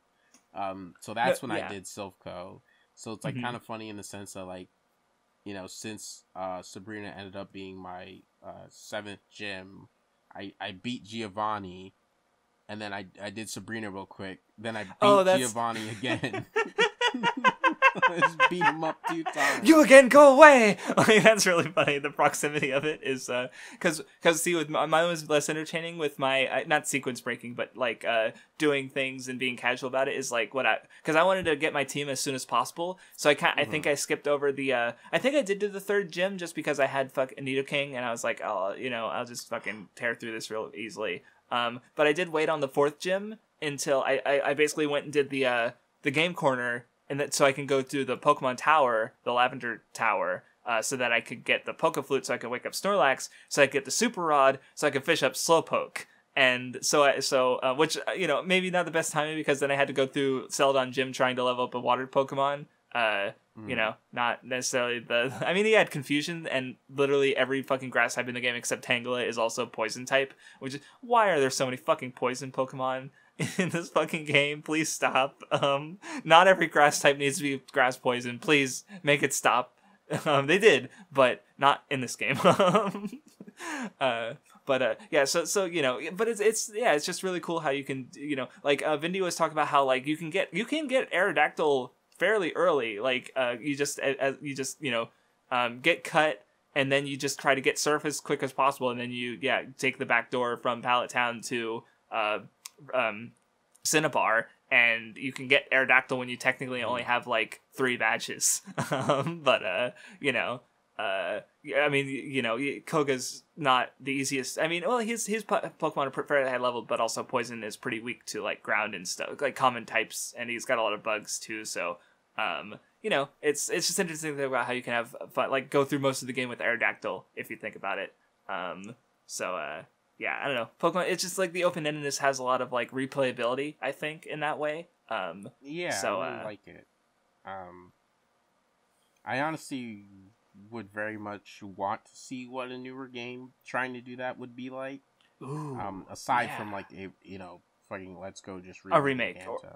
Right. That doesn't really count. Like no, if Gen 9 decides to take the more open, well, especially because one thing I think it's been shown in some other supplemental material, and it's one thing I remember kind of like just thinking of as like this is a reasonable thing that could happen is with gym leaders where they have like multiple teams.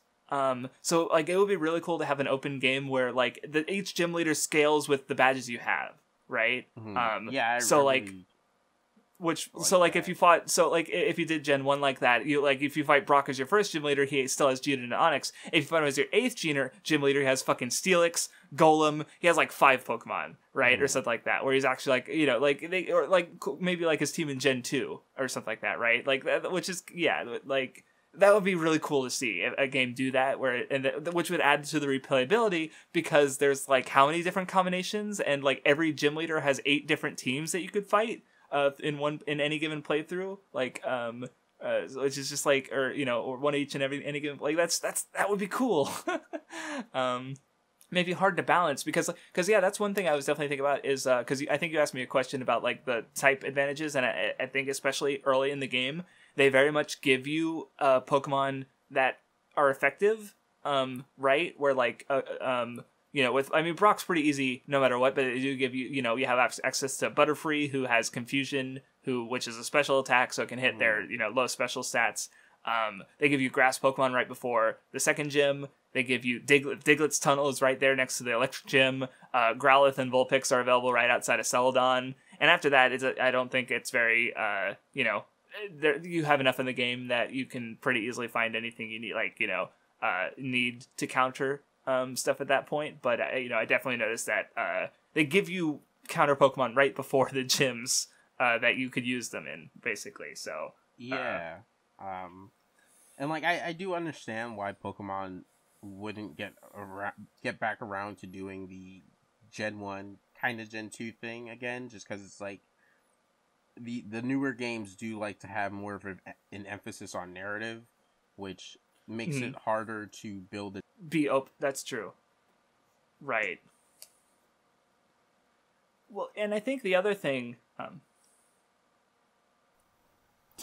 by chance remember the exact last thing that was being said? Who was last? No, I'll just say we just had some quick technical issues, so we kind of know what we were just talking about, but if it jumps a little weirdly, that's why. Sorry. Because I just mentioned a point about how they give you the Pokemon to defeat right outside the gym leaders, and we were just talking about the openness. Yeah, I mean, I know one thing I wanted to follow up with, but if you wanted to go first, it's fine. Yeah, I'll go first real quick. With Pokemon's increased focus on narrative, I can see why doing an open-ended game is difficult, because it's even though you can have some events wait for you before you approach them, I still think it limits what you can do when you have all of them be like that. The Silph Co thing in Red and Blue waited for you, but like Mm-hmm. if something is very important to happen before you tackle like the 5th gym or something, or before you meet this certain trainer, then it's like a little harder to do that, especially when No, like yeah, and the I was also story thinking about isn't as simple. dungeons and dungeon designs and routes, and I'm like, trainer, like what random trainers that you find, like how do you balance everything, right? Like gyms are the easy part. Once you think about beyond that, it's like Yeah, and I guess and another like reason because that's part of why like gold and silver isn't the best balance wise, and why people like bring because it up especially so much. Kanto is really open, and it's also really fucked in the level. Like you'll fight level fucking 12 wild Pokemon with level 30 trainers and then level 50 gym leaders, and it's like, or like, okay, yeah, okay, sure, you know, right? Like it's all over the place, and you know, and compared to like how Black and White 2 does it, where like everything post game is like level 50 to 60. It's like, you know, deal with it. Here's the first route in the original Black and White, level fucking 60 Pokemon. Deal with it, motherfucker. Which is kind of funny. But what I was gonna say is, I guess another reason that it might be harder to do no open world Pokemon is because every Pokemon game is someone's first, because it's Pokemon. It's literally a massive franchise, and like they have to, like, you know, like when you play Gen 5, what is the first gym? They change their type based on your starter to try and force you not to just use your starter, and they also give you a monkey who is going to be like more effective against the gym, right? Like they want you to like they're not doing that like it's the 5th entry in the franchise, but they're still making it open to new players because it's Pokemon. Right, like, which is also why I don't think they changed from the grass, fire, water triangle. Like, because I thought about it, and like, I remember having this thought like ages ago before they actually did it with Gen 6, where because you could have a starter triangle that's dark fighting psychic, and they did do that by overlaying the 2 triangles, but it's more abstract, and it's harder to explain to a kid why these types work together, or where, you know, counter each other, like. Well, so it's just simple. Fighting beats Dark because of Kamen Rider. Dark beats Psychic because of Phobias, and Psychic beats Fighting because Brawn. I don't fucking know. It's like they're just like right, like they do make sense and have logic to them. But, you know, as far as introducing the type system, fire, water, grass is just so clear, and it's you know, because you experience all of these things on a daily basis. Right, like you use heat, you experience heat, so you drink water and you touch grass. I hope, where obviously, like again, like psychic and dark and fighting are just more abstract as concepts for Pokemon types, and therefore are less readable. Right, so in that way, every Pokemon game is someone's first. So having a big open one, it would also have to be like a simplified open, kind of like how Pokemon Unite is a simplified MOBA game, right? Because it's someone's first MOBA game, right? So it's just like, so it's a burden that the Pokemon franchise kind of has to bear just by nature of being Pokemon.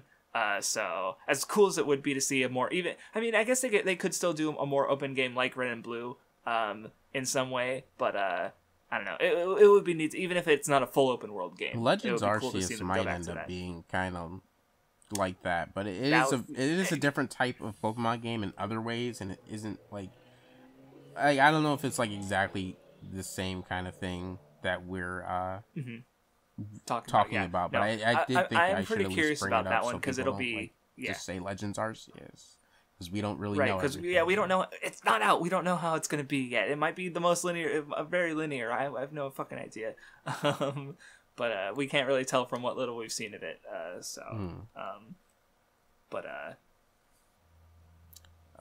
Is there anything else, like a bigger discussion topic you want to bring up, or do you just want to start talking about like smaller points that you have? I'm struggling to think of very many points I have to talk about in general. So, I mean, maybe if you think of something, I'm forgetting if I had more points, but I do have one point that I remember.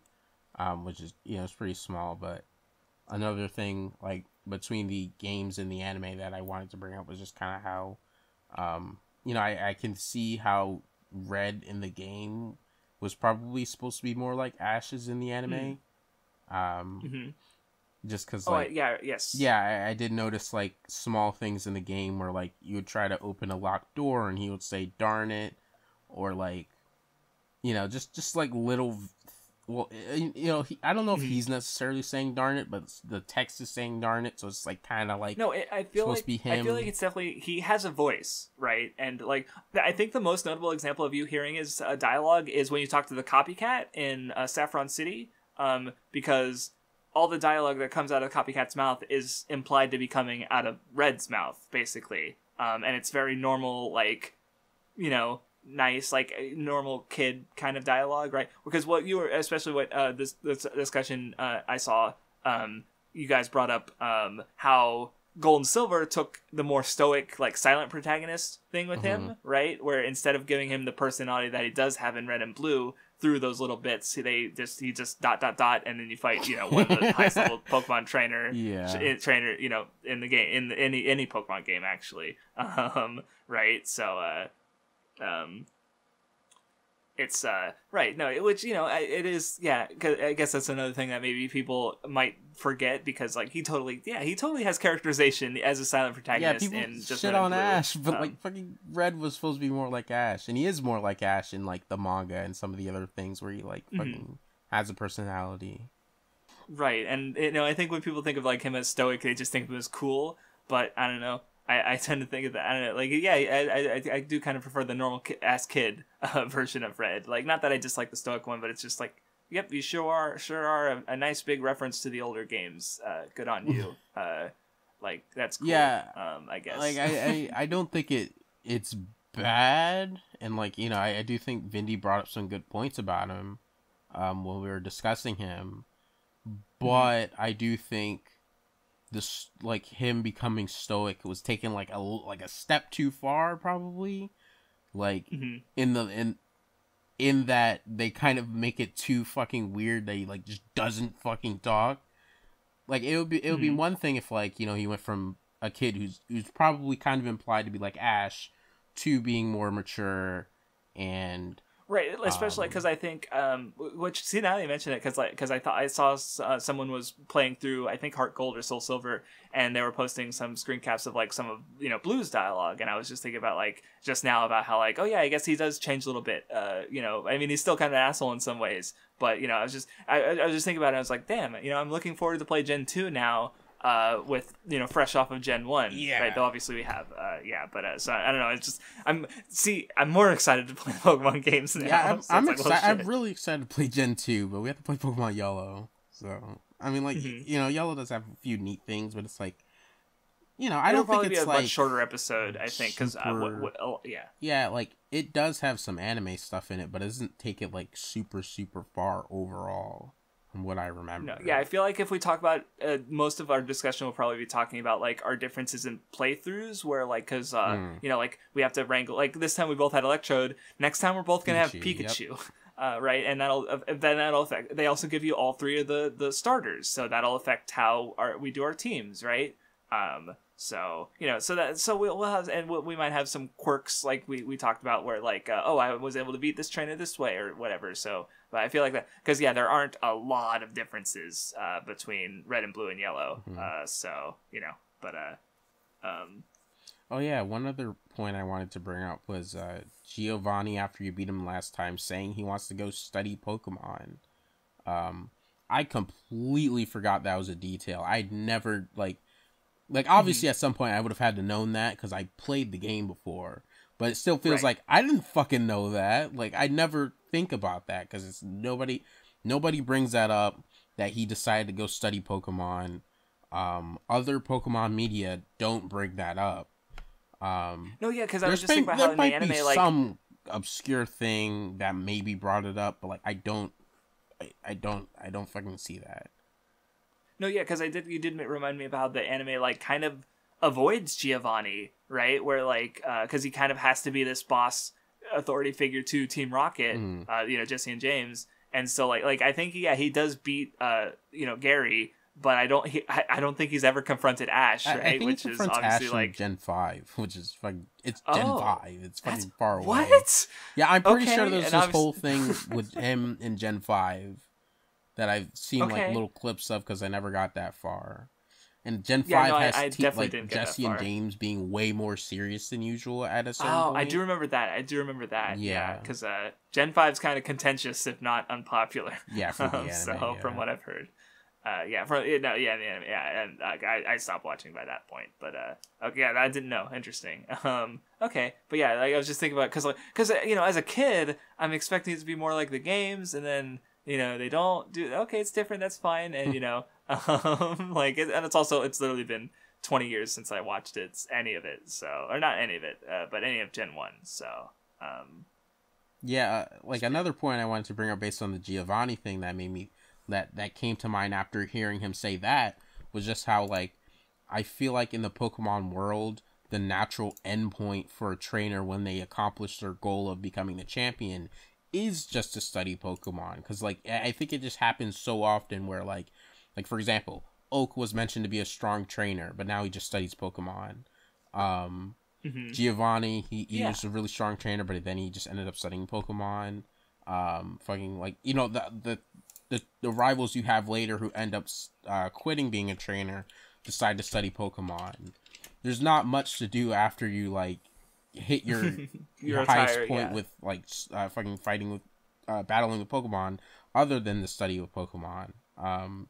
And there's also like in the current season of the Pokemon anime, Ash is basically essentially studying Pokemon. Like he I'm sure like he still battles and he's still like working toward like I forget how it worked in what I saw of Pokemon 2019. But there's some kind of like battle system that he's a part of. But he is still like in large part studying Pokemon, and he did just last season beat the Pokemon League, so it is like I don't know, just it kind of seems like this natural endpoint for trainers that I didn't think about, and it makes sense that it's like there's a lot more to learn and there's a lot more to do other than being a trainer, and I think. But no, and the fact that it's Giovanni specifically, he's this villain character, and I can't think of any other villain characters who go this route. Basically, like it's always other trainers or rivals or stuff who go so. That's an interesting observation and it does show how he's like he is kind of like Blue in that he was humbled after getting his ass beat by Red, right? Yeah, that's funny. But also, since you mentioned Professor Oak, just a bit of trivia that maybe not everyone knows. There is game data of him, of that being in a trainer battle. Yes, so he, where he would have been presumably like Red, where he's just like a really strong trainer. Because like he has like his lowest level Pokemon is fucking like I'm looking at it right now. His lowest level Pokemon is a fucking level 66 Tauros, which is one level higher than your rival's starter, and then he also has a level 69 starter, which I presume would have been the third Pokemon that wasn't chosen. So for me it would have been Venusaur because my rival chose Blastoise, and then for you it would have been Blastoise. Right, so which is just kind of neat. I kind of wish, even if they didn't keep him in as like the original intention of like possibly being either a champion or fucking like part of Elite Four in some way, it'd be cool if they let you fight him after you beat, after you complete the Pokedex actually. Something or and if not in this game, then it would have been cool to have that in fucking like Fire Red Leaf Green or something like that.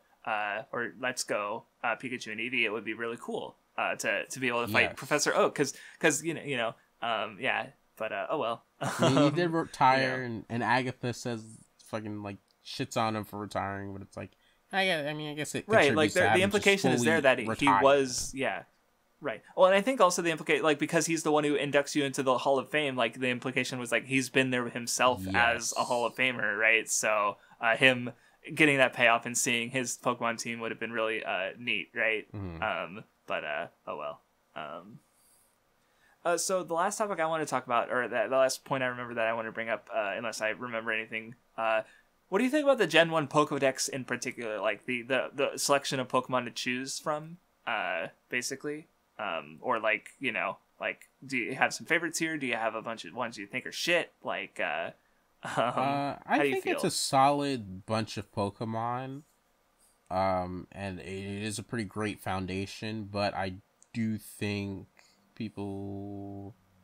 I mean, I wouldn't say they're overrated, because, like, I can definitely see why this could be someone's favorite, but I don't think it's, like, clear of the other games, and, like, one of those things where it's, like, clearly these are the best ones. I just think, like, Gen 1 is looked at the way it was because there were so many successes that stacked together that made it seem like such an amazing generation, and, like, I do think the anime did a very good job making you be attached to the Pokemon, and Pokemon anime was the one thing that, like, 4Kids really fucking killed with, like, the fucking Poke Rap makes the Pokemon, like, it's fucking great. Like, the Poke Rap's so fucking good. Yeah. And that's all on 4Kids. Yeah, no, it makes them easy to remember. Yeah. And also, like, you have to remember that, like, the anime has visuals for the Pokemon that make them look appealing. Yeah. Because some of the sprites and these are the better sprites, so in case, for anyone who doesn't know, in Japan, Red and Green came out, and they have a different sprite set compared to Blue, which Blue is basically made to have a less shit sprite set, because some of the old sprites are even worse than in this version of Red and Blue that we played. And Pokemon Yellow basically has the Pokemon looking like they're supposed to as they do for the rest of the franchise, because it's the anime focused ones, so or the anime derived ones, so it basically, they have all new sprites that look like the Pokemon, right? Like you I remember you mentioned Drowsy because he was actually looked fine. Yeah, I don't like, he's such a like not that he isn't a good Pokemon or anything, but it's like I did not expect him to have such a fucking like dead on sprite. Like there's nothing I could point out that'd be like, yeah, you kind of need to change that. And, like, no, he like literally is like exact on, which is so weird, especially compared to some more popular Pidgey looks weird Pokemon. As far as like I was just mentally flipping through Pokemon, like Pidgey's a weird looking Pidgey one. looks more like a real fucking bird in this game. It just looks like someone put a photograph of a bird through a thing to make it look like a sprite. There's some weird, but it's all and one thing I do like is how like and I mean, not that this doesn't apply to later games, but it feels maybe I don't know, maybe it's because I haven't played Pokemon in a while. And it's definitely not something that you get as strongly in the new games because of the 3D models. And just like the way the 3D games have more open space in the battles, but like the fact that the sprite is confined to like such a small square. That some Pokemon like really fill up that square and some Pokemon don't. I don't know. It's always really surprising when a big ass Pokemon comes out, I guess. I don't know if you had that sensation. Not really. I can see it. I don't know. It was just like maybe more around the mid game when you start to get those bigger Pokemon. But there's also some sprite like Rhydon is a really big, or Rhyhorn is a really big sprite for a not fully evolved Pokemon. So that wouldn't always or not always, but it was just came to mind. Venusaur sprite did stand out to me though, with like you could barely like all its fucking shit on its back is just fucking covering up everything. So you don't really fucking see like part of its body really, and it just looks really weird from behind. That's about it. No, it's but no, I just wanted to point out about how like the anime really like that's where they all look normal and fine as far as like how they go. Yeah, and like but I guess the cards being like such a big thing. Like I think there was so having much, all the cool art. There was such a height of engagement with the different Pokemon designs and seeing them so much and like fucking having the cards and doing all this shit, and it makes sense why the first 151 are the most iconic and recognizable and all these things. But like I don't think it makes them like the clear best or anything. But no, and it's also like Game Freak leaning into it. Like two big, more recent instances I can think of are one is Gen 6, which and I mean what Pokemon get Mega Evolutions? Yeah. What second starter do you get in X and Y? Gen 1, like right? Like they give you specifically for them, right? Pokemon Go and Pokemon Go is the second one I was thinking of, like which Pokemon Go is basically like the second coming of Pokemon, where you got a taste of kind of like how big it was when it first started, where just like it was just an obsession with everyone. And guess what the only Pokemon you could catch were when Pokemon Go first came out and was popular? Gen 1. So even right, which is also the most recognizable Pokemon because they've been around for so long. Even when they like mix in some newer stuff, it's usually like there's usually like a Gen 1 SKU for whatever they're like promoting. Like even the fucking Pokemon Oreos, there are some new Pokemon on there, like Pancham, but like most of them are Gen 1 Pokemon. Right, because those are just the ones people recognize and know, and thus are going to be more interested in merchandise or acquiring in some fashion, right? So it's the Gen 1 wank is real, like, because I think it's fine. I think I haven't ranked the designs, and maybe there's some that, like, there's some Pokemon I do really like in Gen 1. Like, part of the reason I picked the Nidoking is because I do really like Nidorino and Nidoking. They have really cool designs, but like, I also think there's a lot of mid. Nothing I really dislike, I would say. The Blackface Pokemon's kind of weird. Like, I mean, I still think it's really funny to refer to Jinx by, like, I mean, it... I don't know, that one, like, it's an interesting Pokemon to think about, I guess. Yeah, I mean, it's definitely not supposed to be Blackface, but, I've heard some various interpretations, but it's still just such a, like, a stand. Well, because especially people bitch about, like, oh, Vanillix it's a food Pokemon. They didn't have that in Gen. Motherfucker, Grimer is just a fucking blob. Shut up. Yeah, like, Voltorb. Fucking Pokemon, like, sock and throw. Pokemon wearing clothes. Jinx! Hitmonchan! Right there. Hello.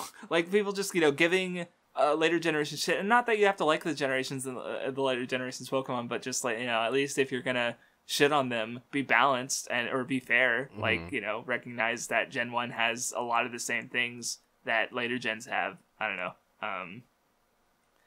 I'm just being mad because I grew up with these Gen 1ers, but I'm not a Gen 1er, so I'm like, shut the fuck up.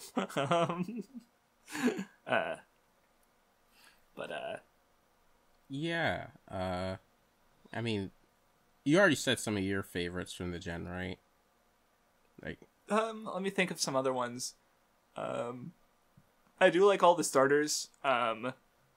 Basically, I mean, and see, but another part of it is, like, maybe I do just like I mean, like I said, there's a lot of mid. Maybe I just have like I don't dislike it because I have memories of, like, many of the Pokemon in the generation, so it's like I can't dislike any of them, I guess. Like, when I try to think of, like, what's a Pokemon in this generation I just don't like, I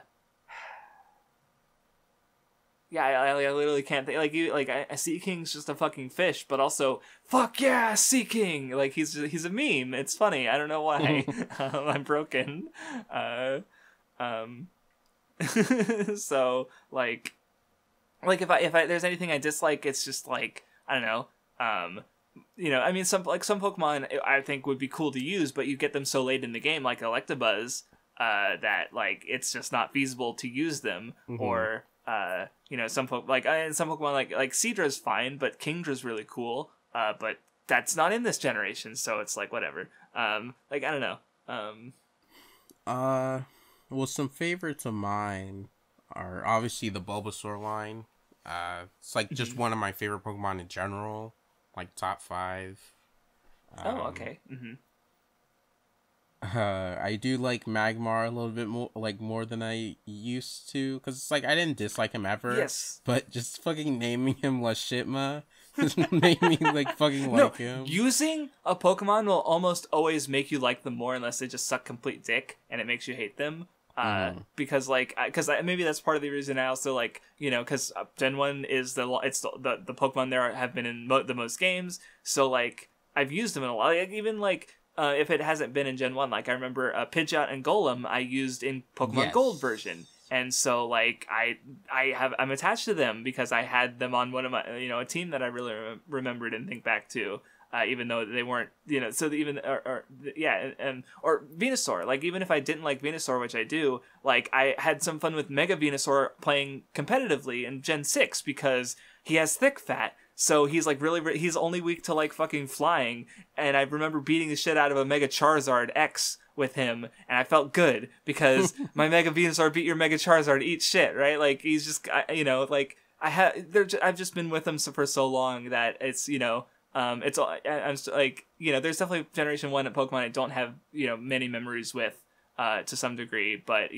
and especially because, like, one thing I'm going to be doing through our playthroughs of the Pokemon games is a personal rule is with Right, I'm gonna try not to reuse any Pokemon. The only exception I can think of that I might have to is if I play Let's Go Pikachu, all the I'm not gonna stuff. right, I'm not gonna use not use Pikachu just because I've used him in Pokemon Yellow. I might have some I might count Alolan or Galarian forms as different. I might count I can use Raichu even if I've already used Pikachu. Yeah, I actually really want to Pokemon. use Raichu because I've never evolved a Pikachu in game to a Raichu, so I'm interested. I did use Alolan Raichu, but that's a little different. I never used a normal Raichu. Yeah, that is different, right? And I might use Alolan Raichu, but so like that, that's a personal rule I'm going to be following. With again the one exception of it, if I play Let's Go Pikachu, I'm going to use Pikachu again. You can't stop me. But but yeah, my reason being is that I want to try and use different Pokemon that I've never used before, and as well as because it's because there's so many fucking Pokemon, right? So and I do and I've heard countless stories of they didn't like those Pokemon, then they used them, and then they grew attached to them, right? Or maybe not didn't like, but what you just said with Magmar, you existed, he existed, but now you think he's so cool. He wasn't even since I got him so late, it's not even like he put in so much work for my team or anything, but it was just funny and cool to have him around. Because again, he was level 43 into Elite Four, and I don't think I used him that much in Elite Four, but I still really like him. And if I do the thing where I allow myself to use any Pokemon I have within any of the games in any other game, as long as I can get it over, he's the one I would use. Especially because his level isn't even high. It's 43. I can get him in at some point.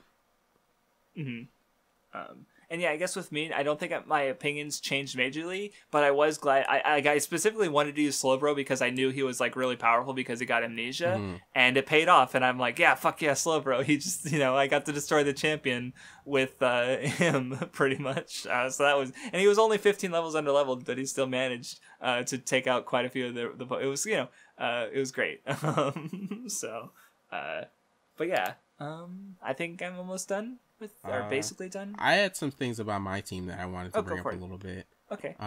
The reason why my team turned out the way it was, kind of sorta, was I was kind of holding, I almost was kind of holding back Pokemon I really, really wanted to use until later, because Heart Gold Soul Silver has the following you thing, so it's and it's a Gen 2 game, so it's plenty of Gen 1 Pokemon, Gen 2 Pokemon, so it's I really want to do the following thing, so I don't want to just fucking use all my favorite Gen 1 Pokemon right now, because it's I want them to follow me. So it's I kind of try. At first was that's part of why I was using Fearow. I don't fucking like Fearow and Spearow that much, but it's I'll just use them because it's yeah, it's kind of just using the less good Pokemon. I wasn't trying to use only the Pokemon I thought were the least good, but it's I kind of tried to tone it down with the Pokemon I was using. But my team ended up being weirdly good and weirdly, and I'm I like it. Sand Slash was really good. Electrode's really good. I actually think it's a really solidly well put together team.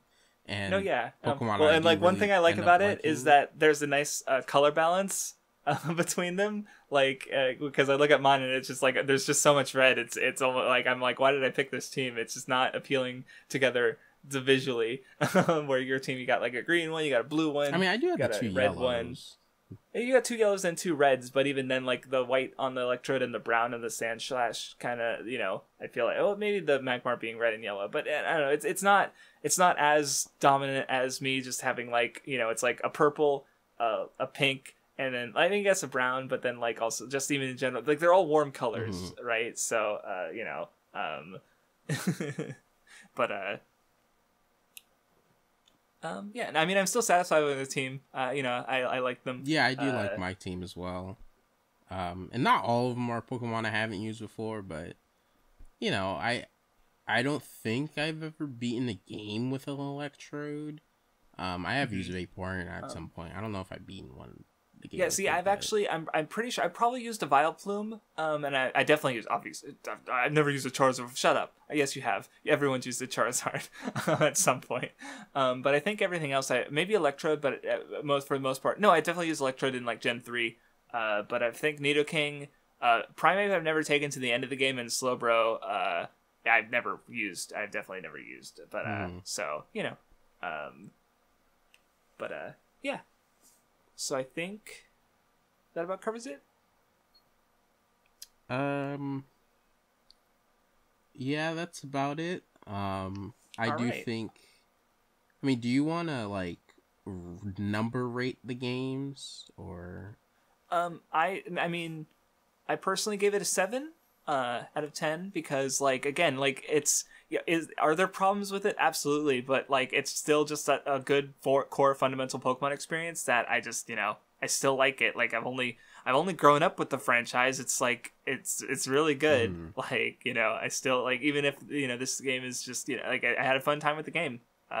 You know, like it's satisfying to beat the shit out of Elite Four 15 levels under leveled. Like, tell me. Yeah, it's not. that was pretty. I'm very glad before we played you put the idea in my mind that I shouldn't try to be like close to their level necessarily, or like equal to the level. Like I can beat them with underleveled Pokemon. Mm-hmm.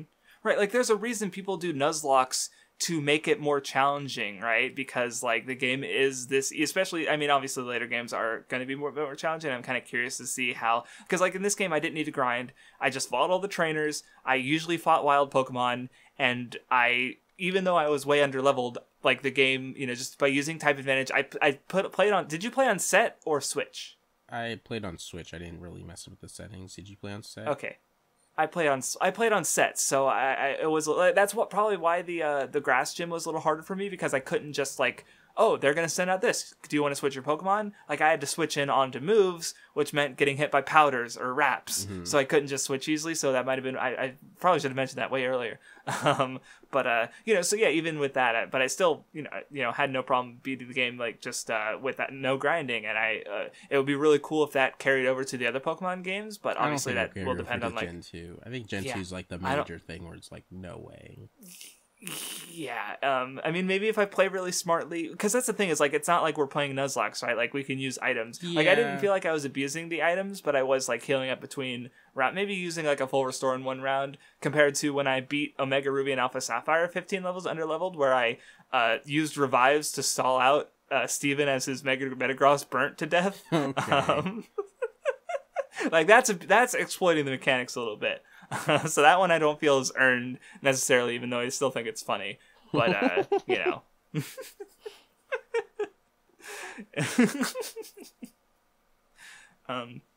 But yeah, I am really excited to play Gen 2. But yeah, so next time we will the next Pokemon game we'll be playing is Pokemon Yellow.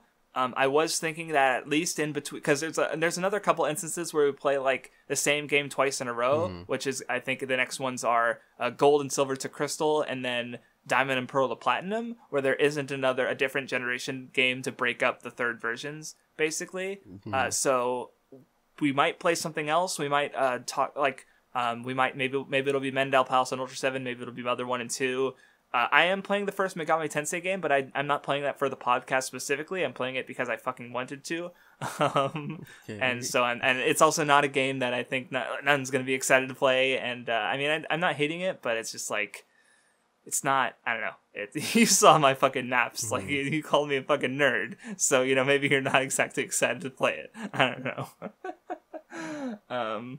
But so yeah, I don't know exactly what episode of the Pokemon podcast is going to come out next, and obviously like this one wasn't in mind when we did the last one. Yeah. But yeah. So but yeah. If that's everything, then we'll see you next time. Sad.